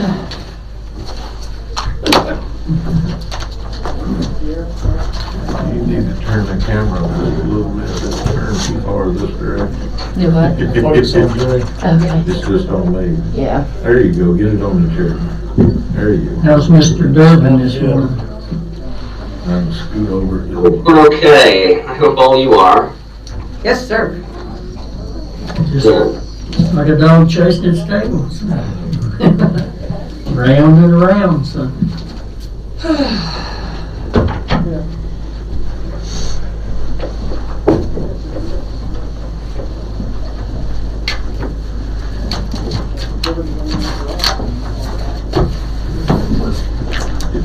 Back this way, look.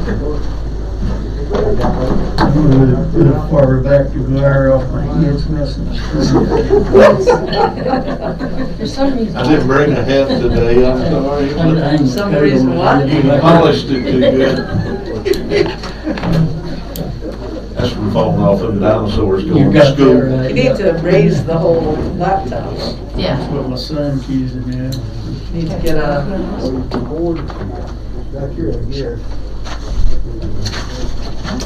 All kind of people coming in.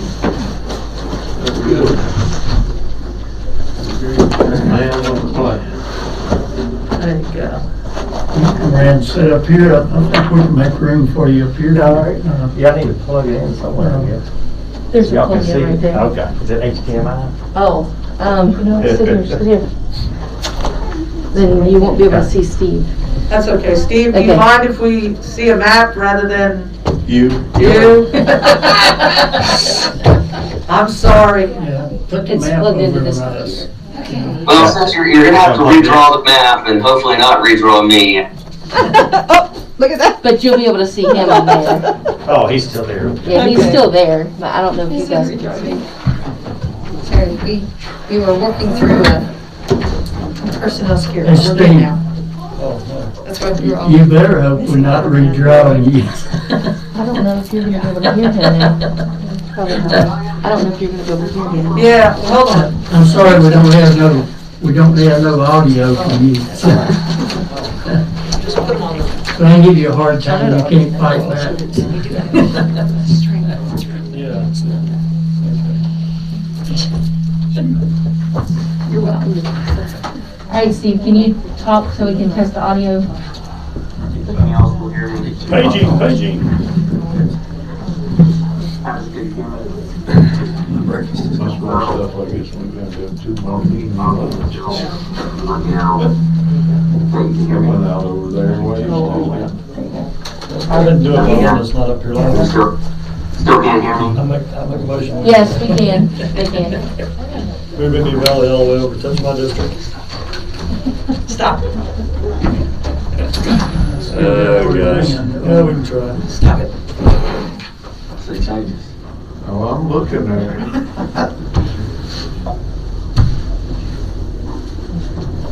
Zoom in. Is there everything happy? Do we have any proposed maps that we can actually hold yet? That we can actually hold right here and see? Not yet, I guess this is the first step in getting rolling, so I guess she want me to get started or what? Hold on a minute. We'll wait. One second, it's gonna change. Maybe. Uh-oh.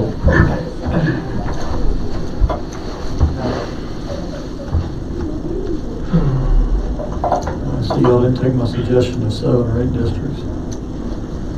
Although, when we talked about this, I like the idea of trying to improve voter turnout. They've got a lot of groundhogs tonight, though, because of all that land mass. There you do. Yeah, basically what you're seeing here is just the bold black lines are your current districts. So all I've done so far is take the census blocks from 2021 with the adjusted population after took the prisoners and put them back in the right spot, the ones that they could. They left some of them there. I guess they're going to be there a long time. And basically just assign all the new census blocks to the current district the way it exists, so we can see what our what we gotta deal with. So you guys, you gotta be plus or minus 5% of the total population divided by 5. So here's your deviation here, and here's the percentage difference. So you can see that Little River's 10%, so it's got to lose. 5 minimum.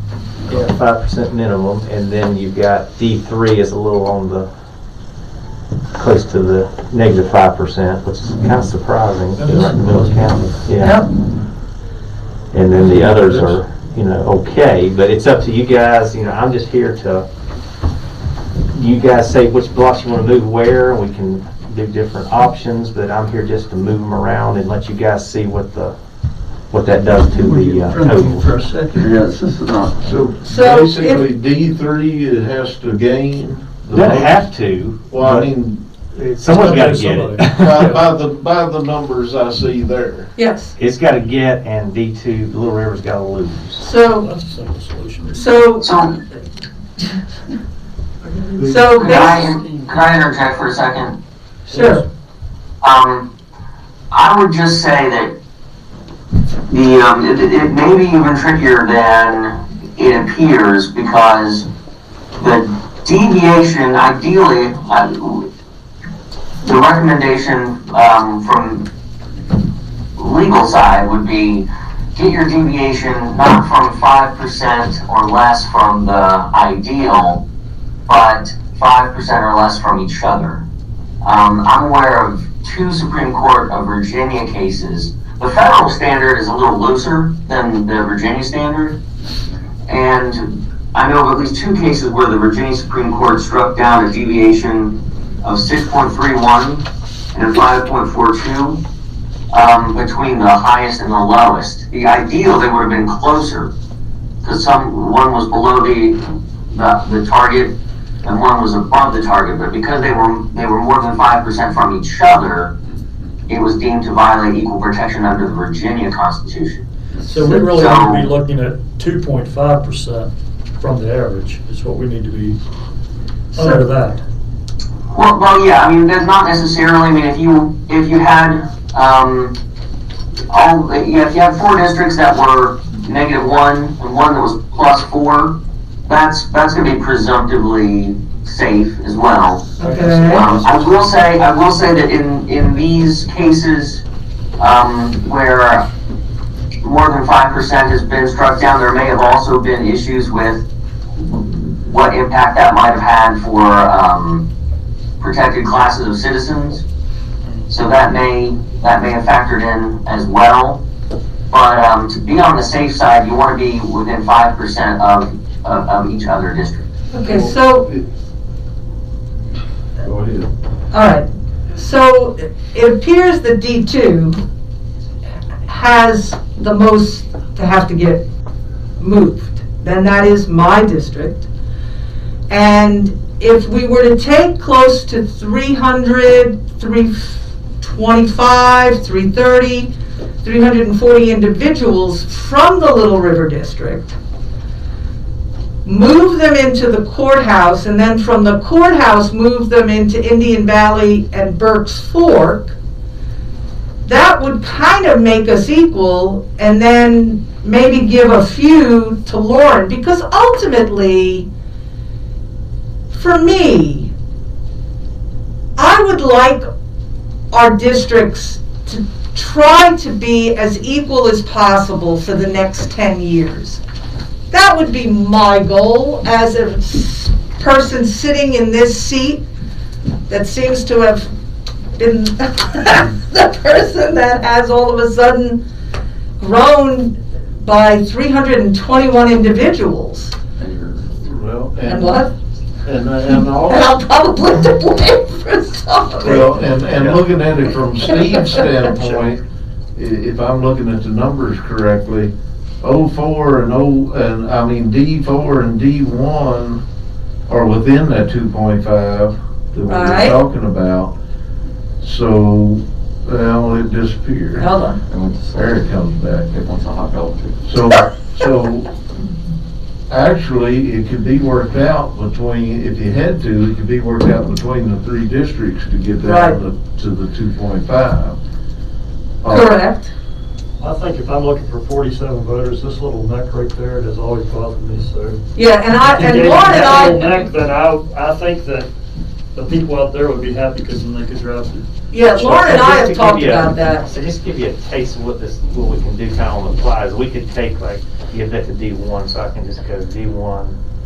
I can swipe those two, puts it over there, now you can see you're at 2.8 and she went I'm down over. to. I'm thinking, there's another line that's just a, This one?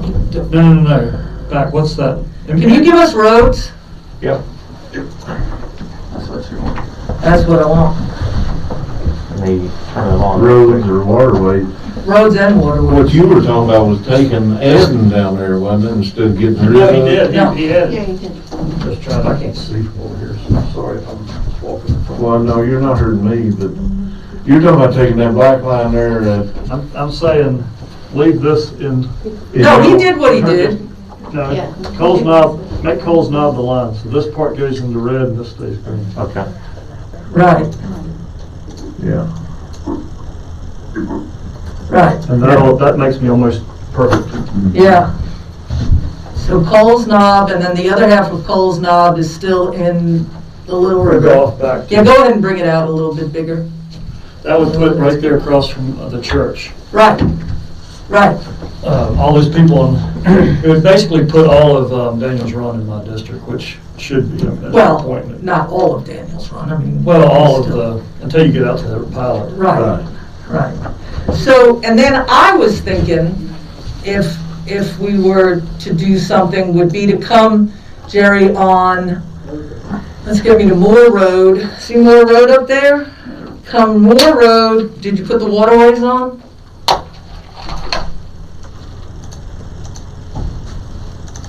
I've been, I drive around a lot, as most of you know, which is part of the problem. Why there's 300 people in my district. It wasn't just me, there's a couple of others that have done it. But I've been driving around trying to think about this and really kind of just wonder what would be the most equitable. And the more I thought about it, was to come out Moore Road down that creek there to Flieger Hill, right? And then back to Christiansburg Pike and give that to you, Jerry. And then see how many people that got us. At 2%, knock you down. So I still gotta lose some more. All right. So, What if you go back down toward the Montgomery County line? what? Well, just watch. Keep going. All the way down. In that corner there. Oh, yeah, now we're getting where I want to go. Now, come back down. All right. Yeah, White Oak Groves, right? Oh, I know the courthouse across the river. Yeah, Sowers Mill Dam, White Oak Grove, that goes back into your district, That's the river there. right? That's the river. Yeah, but let's get White Oak Grove back in, Well, and that was your thinking? Valley. I was thinking about coming across there, And moving them into me? no, into Justin's. Because some of it's gotta go to Justin, somewhere. The thing, That's a long way around. realistically, these people Should be in Jerry's. should be in yours. Yeah, I agree. And I know you're not, and this is. No, I agree, but we've gotta trade somewhere. Well, we And can the do place- that, we can do that with more people from me, and then you take your bottom, Jerry, and give, like, to down there, like, give some people in that region to both Joe.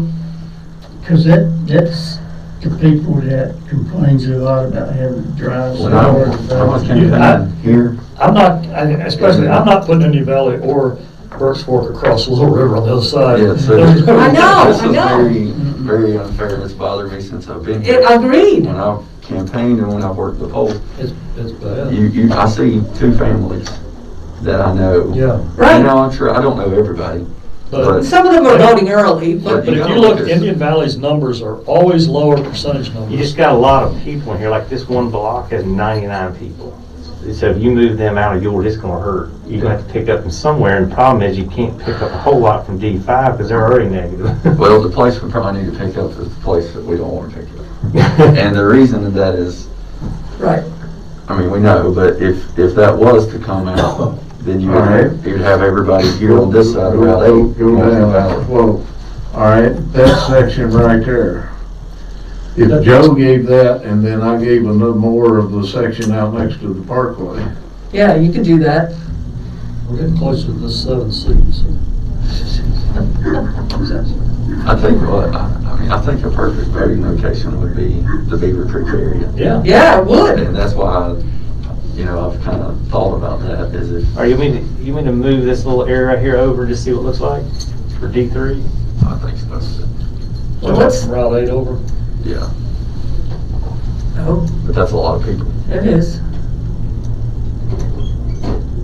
You're almost going to have to take care of that. Yeah, take that. And so that gets So into you're at 5. -10. Yeah. Yeah. Well, there's a lot of people in this area. Okay. Well, which side, can you come down to the north side of Booth Creek, or that ain't suitable? Booth Creek's in your district. I mean, Beaver Creek. You can go down there if you want to. well, I'll give it to Justin if he wants it. So, See, I was thinking out here at the parkway, yeah, the parkway, That's all it's move that right. blue over. Across, Right. over into there. Right here? I'm Yeah. down in the Hope Road. I know you Good are. gracious. yeah. That's just as bad. Yeah. Those people got to drive to Willis. Yeah, that's, Well, it's early voting now. and- Yeah, but a lot of people not early today. Yeah, I know. yeah, More, you would get more than that? Him out here, or? I think I'm gonna have to plumb up. I think it's crazy already. Yeah, I do too. Yeah. Undo, We put it undo, back. undo. All right, what about, well, we still gotta get another 200 I mean, people I out of would my do people district. closer to town, at least they're on 221 where they can drive straight to Willis versus at Tuggles Gap. You know what I mean? And that's the thing, that I keep going back to about my district is if you're already on that side of Route 8, Yeah. you can shoot up Elmer Trader, run straight up 730 and be right to the valley. But if you gotta come across Route 8 or come from town down, It's, of course, a lot of this, Well, that corner blue right there, go down just right there. Oh, That. go down. All right, stop. All right, that area where you got your arrow there, that's along State Route 730 right there. That used to be in Indian Valley before the last redistricting. Right. Yeah, and one of the What if annoying we- things about this is like this block is so big, like it's gonna come all the way to here. that isn't as big a problem. I'd rather have that block in Indian Valley than across the river. the river. Mhm. Right. If you put that in and then gave Burke's Fork some land right close to town on 221, like bumped it all the way to Slaughter's, at least those people could drive 10 minutes to vote Straight route. versus. So take this, put it in yours. Tuggles Gap is, Could you please put I know, the if you roads want it back on, on I'll there, let I it mean, again? you bring it this way, I mean, they've got a shorter distance than yeah, that's Tuggles what I'm Gap. saying. If Yeah. you zoom in and see the Hey, can you do the roads again? There we go. Bring it to Ferny Creek. Ferny Creek's close to, Make them see you read them a little better. Thank you. what if you put down to Ferny Creek, Justin? Yeah, this little section. Yeah. I mean, that's a fairly close. That makes sense. Mhm. And I would maybe take, Take that, Can you grab a little section in here? right here. Yeah. So where does that put Justin at now? You're getting pretty close. You just need a little bit more. I can't tell right here, these little blocks there, they're just, some are small, some are large, probably get that. It follows the creek down You to follow the that, road there. it follows the road. so you lose all You of could put the road in, yeah. Yeah, like that. Getting closer. So you still have part of Huckleberry. At Laurel Branch. That's Laurel Branch. Now, if you went back to Burke's Fork, to D4, up close to town, and pulled in a couple sections on toward town. Right here? What do y'all think? At least they would be able to drive down 221. I mean, that's the only reason I'm saying is.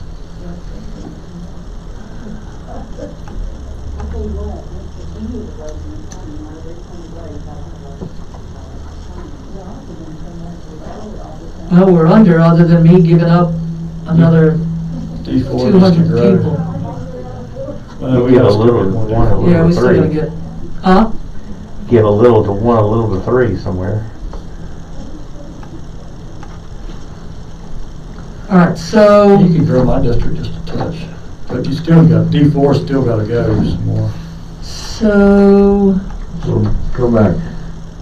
In here? What, no, hold on. Are you thinking about taking some from London? Well, you yeah, gotta just, go on, move on down so we can see the green. yeah. That's what we gotta see. Moving to D2. All right, let's go down towards the parkway, I agree, and I wanna see roads before we do anything. I need to see some roads. All right, so, Griffith, Haycock. What if you were to go, What if you did this?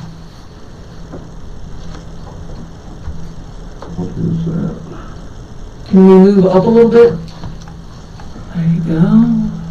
What if we were to take, You can pick a line, you don't need to just jump and shoot, so like Shooting Creek be the line. yeah, well, I'm saying New Haven to Blue Ridge.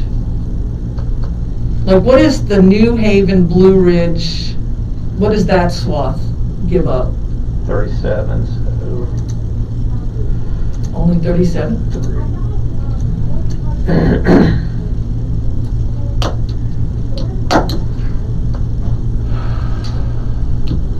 And Pretty then, close.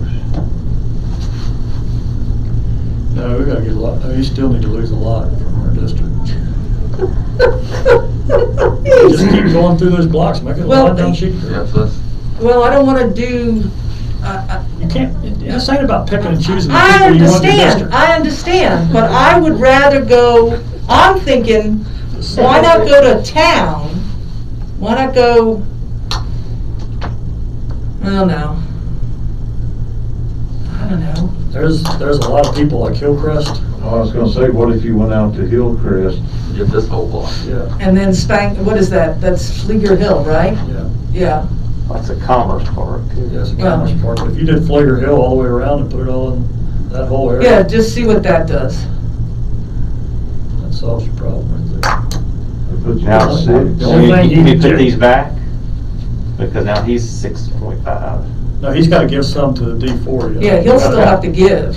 We need to put 100 people from D3 to D4, then you're pretty close. Down here, you think? See what that block does. Doesn't say that. You did the same thing, but that's just wrong. No, I mean, I mean, you know, it's not just that. I gotcha. Maybe some above town, I don't know. We're on Camp Factory. What about north of town? Right there, that's all close to town. It's getting there. Yeah. I don't know what else to. Squeezing in, isn't it? Yep. It's gonna become the hourglass. But they still have Route 8 and 221, Right. like you said before. Right. I just hate going.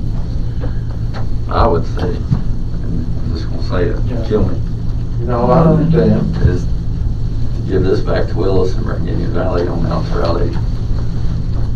But I know there's this. Zoom in up on the top there on the courthouse. I just want to see how. Yeah, that makes sense. And then you got it straight. How about right here? Yeah, you get that straight to back and give what we gave from Willis to Indian Valley back to Willis. But that's a lot of people in there too. So, What are those? 71, 102.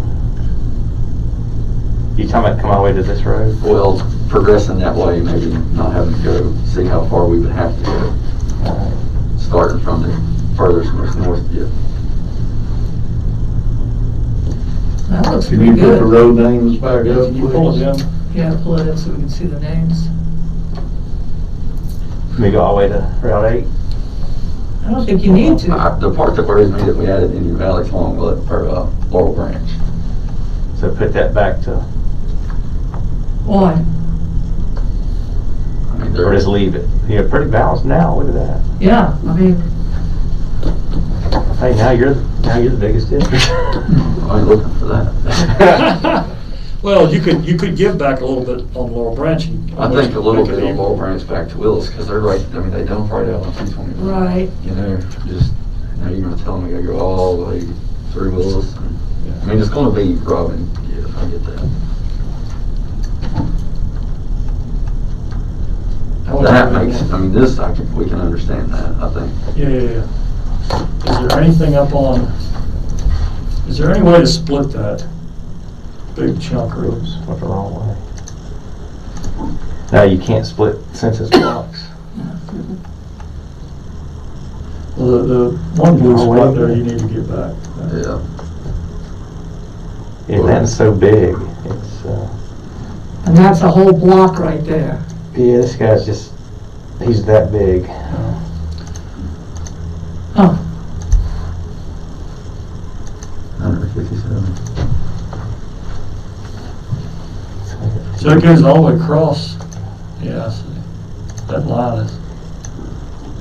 I don't know why it keeps doing that. When I That, touch it that way. it's the existing line goes through the middle of it there.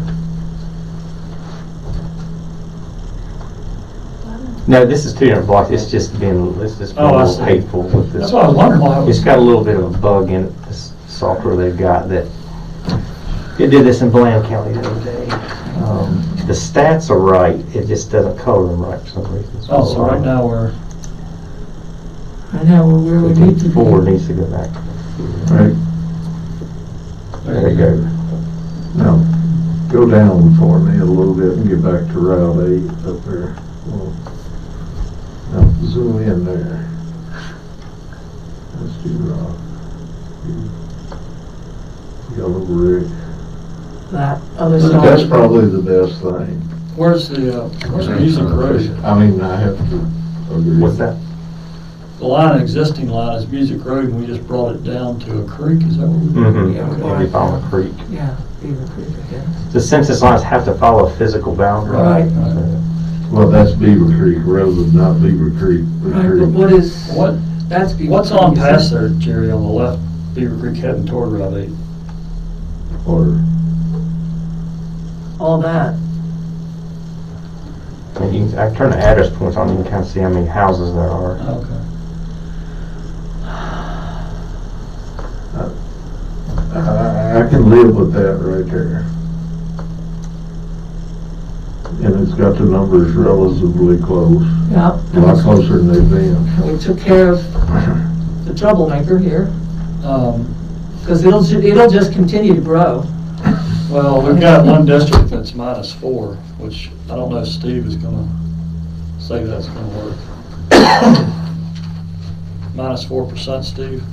If you pick one up somewhere just down in here where it does this, Yeah. Or even down So further even down on- around the Buffalo, right? Down. No, not the Buffalo. No, you don't wanna go to the Buffalo. No, I mean, just down in there. You do that, and I wash my seat. Oh, right, I'm sorry. And that one, and see what it does. hey, these two. Don't cross the route 21. I mean, it's up to Joe, it's up on his end. I mean, it's a- You wanna put the, roads again? Yeah, where we Go at? in? Yeah, that makes sense right there. What is that? Deer Valley? Yeah, that does make What about We sense. don't need one more though. What about that one? That has 55, that would almost even you That would almost even it. What is it, what are we talking Yeah, about? go in, that's like Sawmill, isn't it? Mhm. No, Indian maybe Valley not. Road on 5. down. Yeah, I think so. Boy, Yeah, that you'd be pretty. Now within good. 2% of everybody. What were the roads on that one that you last It's did? 221 in Yeah. New Valley. Oh, okay. Just comes up to New Valley Road. So Right. They're right on New Valley Road. but even, now, can we see the whole map the Yeah. way you've got it now? It shortened the valley, extended Burke's Fork, shortened yours, made mine bigger, and made Lauren's bigger. We still gonna have to look at additional sites at some point in Yeah. time. We're gonna have to. Yeah, we're gonna have to. Now, the other little issue you have to, that I'm hoping you guys are gonna be able to avoid is the state's House of Delegates and Senate district. The latest one I've found on the state site is this B7 version, and it's going around your county. Well, they've given up on them. Well, that's what I heard. We're just gonna do it now. Yeah, yeah, we don't even have to worry about it. And we're going to either end up with Franklin and Patrick, or end up with Patrick and Carroll. Right. Well, Franklin, Pennsylvania's the other one. Carroll hasn't been included in any of them, but seeing as they quit, let the Supreme Court do it. Yeah. Who That's what I knows? meant, if it goes to the Supreme Court. Because, you know, they've got some kind of ruling that says you can't have split precincts. You know, so Right. depending on where They that line can't- goes, it's like, Yeah. They can't so we cut may need to us in change half. this. Well, Amy is begging everybody not to split this county in half. see, with county, they're going right down the middle. Yeah. Yeah. So it's kind of, luckily, they're already balanced. They didn't, their policy changed balance over the whole county, so they don't have to do anything if they don't want to. So, So what we've got on our map, back to it, which you've got there, without, that's got us pretty well balanced, doesn't it? Mhm. Steve, can you see that? I can only see you. We're sorry about that. Okay, so you want to turn the camera just so he can see See the, that monitor up there? We'll see the numbers. just see the numbers. numbers. Just move the box up. No, What? Probably be best to turn it back. yeah, to turn it, right. You want me there, Brandon? Can you see Um, that? if you need? That little section sticking out. We could carry it up there, I guess. Huh? Wade Hill, Okay, I can see the map. turn that so he can see it completely. If you- That's what we just did to No, no, Keith. no. Oh, he's saying turn Yeah, it you might down. want to move The big one. the whole screen a little bit. There you go. Pull it Is there an out. area that you can see it better if we? Oh, that might be important. Actually, if you, Move it back a little bit. that's pretty good. That's good. That angle down, doesn't it? Yeah, it does. That's what I was working to do. So you can see our numbers, Steve, that we got the numbers right. I think you got two on Oh, okay. There's two spots that kind of irritate me. This irritates me. That irritates me. Yeah. And then the part This spot, I don't. Yeah, I don't like it. Is that little branch? That really worries me. It's just kind of sticking out like a sore thumb. Yeah. Well, but Okay, that's so what we tried to, What's the, Yeah, but we keep making it pretty. the area of No, concern is that, that ain't Laurel Branch. loop, of pink. So,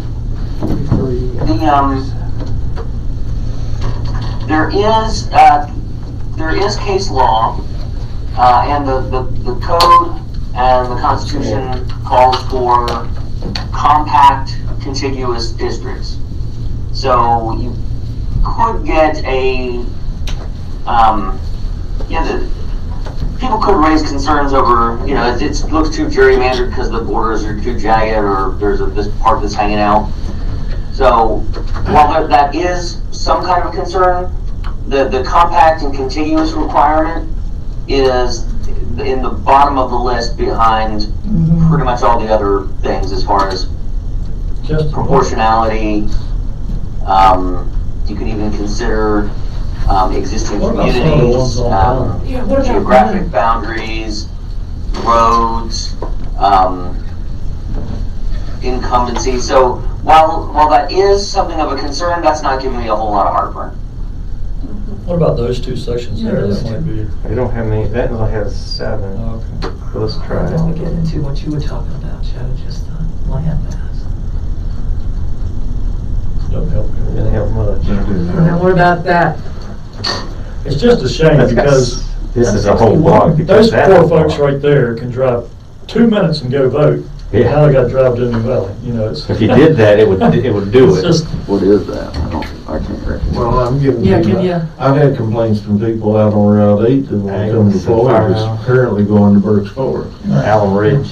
Firehouse, Merrifield,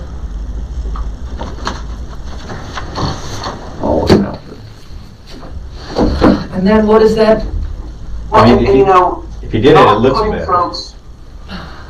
not putting folks in a position where they have a long drive just to get smoother boundaries or just to get to the perfect ideal mathematically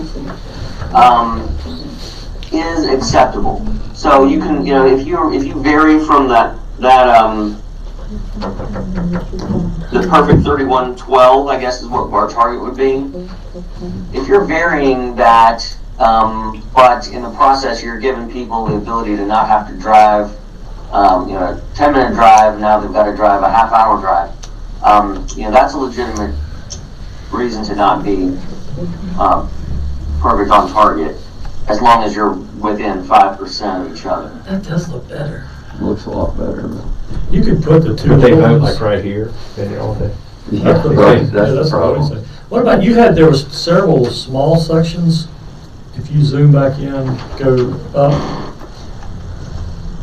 There was a couple, like right, that's majestic view and stuff. George Reed. So like that right here, I mean, that back. I don't that's think what that we- has I don't many think you people. can, That's a little one. yeah, I was just. That's a big the one. big one. I was wondering about adding that little one in. I mean, that little one is on Ridgeview. Mhm. All of them would drive right to the valley. It'd actually be easier for them to drive to the valley than it would be to Yeah, Willis. yeah, it would. And there's another one on down on, right, no, I think it's, go back just a little bit, right there, and that, in the, no, go up above that. That one right there might, I don't know. It's got one. Oh. One guy. Let's argue about that one. That should be at least 15 minutes. But this is what Joe says, is that there's land mass. We need more realtors out that way. But you guys can solve this in 5 minutes.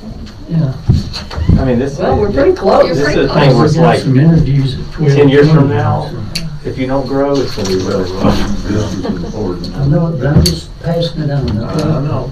Yeah. Well, Yeah, I'm just sharing, just so you One all of the know, things I I'm just guess we sharing should with you do- here, you No, got I folks waiting understand. for their I didn't mean interviews. it that way. This is very important, I just want y'all to be aware. can you, One of the things I guess we could do is do a preliminary map, like print each one of us a map and then, Yeah, that's what I want. us study that and then come back to the call meeting. Or just A printed map that shows kind of what y'all have worked on so far. Yeah, Yeah. just the only thing, the one that between 3 and 2, down toward the right, just bugs me. It's kind of like a big Yeah. lump that hangs out there. but, I mean, it solves our problem, and it's not that they're Just carry it all going, the way to the line though.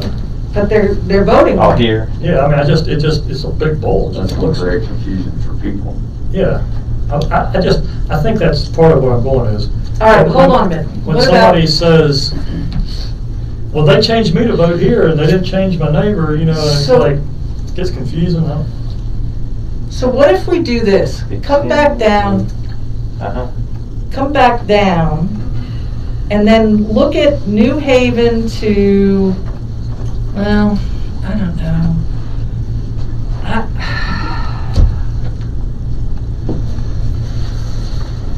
So how many were in those two little spots that you were just trying to see? No, keep Oh, going. wait.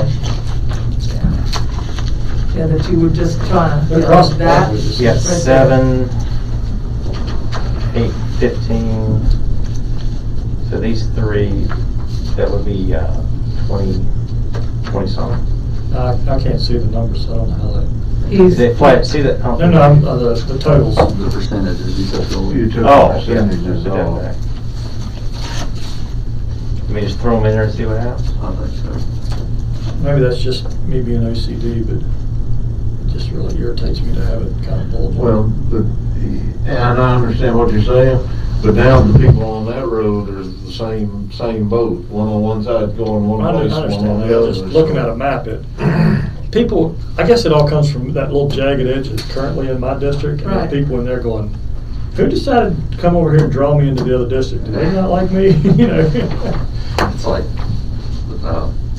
White Grove. Yeah, yeah. They're that like, was what? David and I know, I mean, who knows? What did that do, what did your last thing do to the number?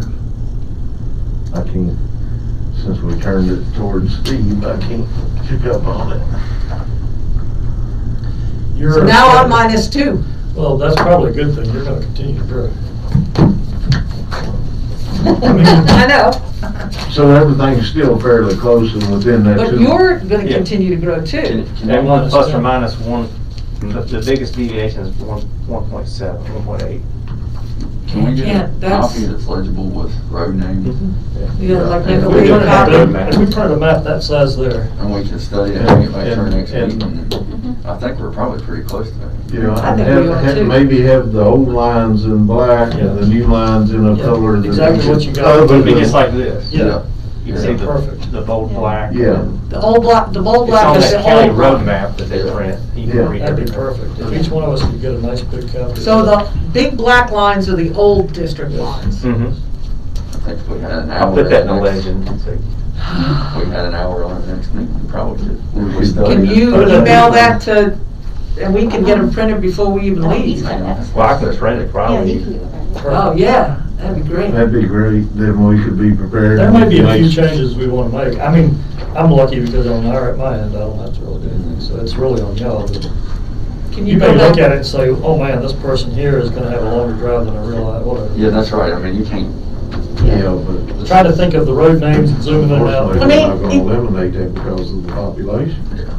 We just do the best we can for a while. That's all we can do. One of the situations that I didn't want to do is the Little River District lose the Little River. I mean, that just seems odd.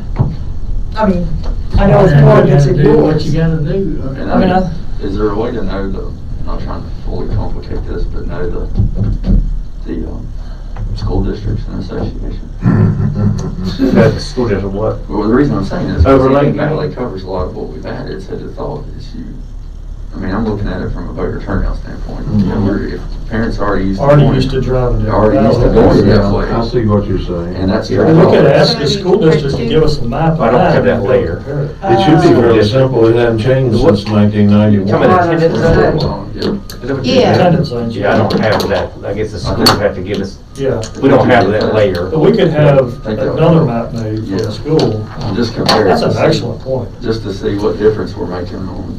Because that may even change what I would do in my district. Well, I mean, the schools still have PTO. No, they're all still going. Food and stuff, and voter turnout, so do you want, if within reason, you can not create that conflict of now that parent has to go to Wells for PTO, but then they've got to go to the Valley to vote, you see what I'm saying? Well, in Within check, reason. they actually have a fundraiser. Some of the kids have fundraisers on election day, they sell Yeah, food. That's what I'm saying. Wouldn't it be bad if you had to vote in 4E, but you had to haul your kid to check E to go? Could you go- Yeah. Could you go bring Good that point. down Excellent to, bring that down to, the top where where we made that change with Lauren? So those people are already going to check. Yeah. They're Yeah, already that's- going to that's the check. That concern I makes, got. yeah, that makes absolute sense because Hale Road goes to check. I mean, you know, where you're at, those people are going to check. Their kids go to check. I'd just like to take that overlay and just see what the comparison is. Right. Just see if there's anything that, we may not be able to eliminate it all, I'll be surprised if we can't. But if we can mitigate it some, That's a great, Yeah. we're helping the parents Yeah. and the families. Right. that's an excellent point. We can make us maps and we can. Yeah. We can discuss it some more. Yeah, we can meet We here could look next at it week. some more this afternoon. Yeah, we could. All right, and I'll I'm- get you some maps. Go Thank you get so some much. maps, and I'm sending an email to Dr. Wheeler now, and so you had one person scheduled at 12, and one at 12:20, and one at 12:40, so We need to get going. just We're so gonna make you it time. know. Yeah, that's what I've been trying to say. We're gonna make it time. And I suppose some people would like a break if you want. I don't think Be back. we're- So we need a motion to go into closed session? Yes. I move we go into closed session under 2.2-3711A1, discussion, consideration, interviews with prospective candidates for appointment to boards and commissions, and 2.2-3711A29, contract negotiation with manufacturing companies regarding county-owned property. Do we have any others?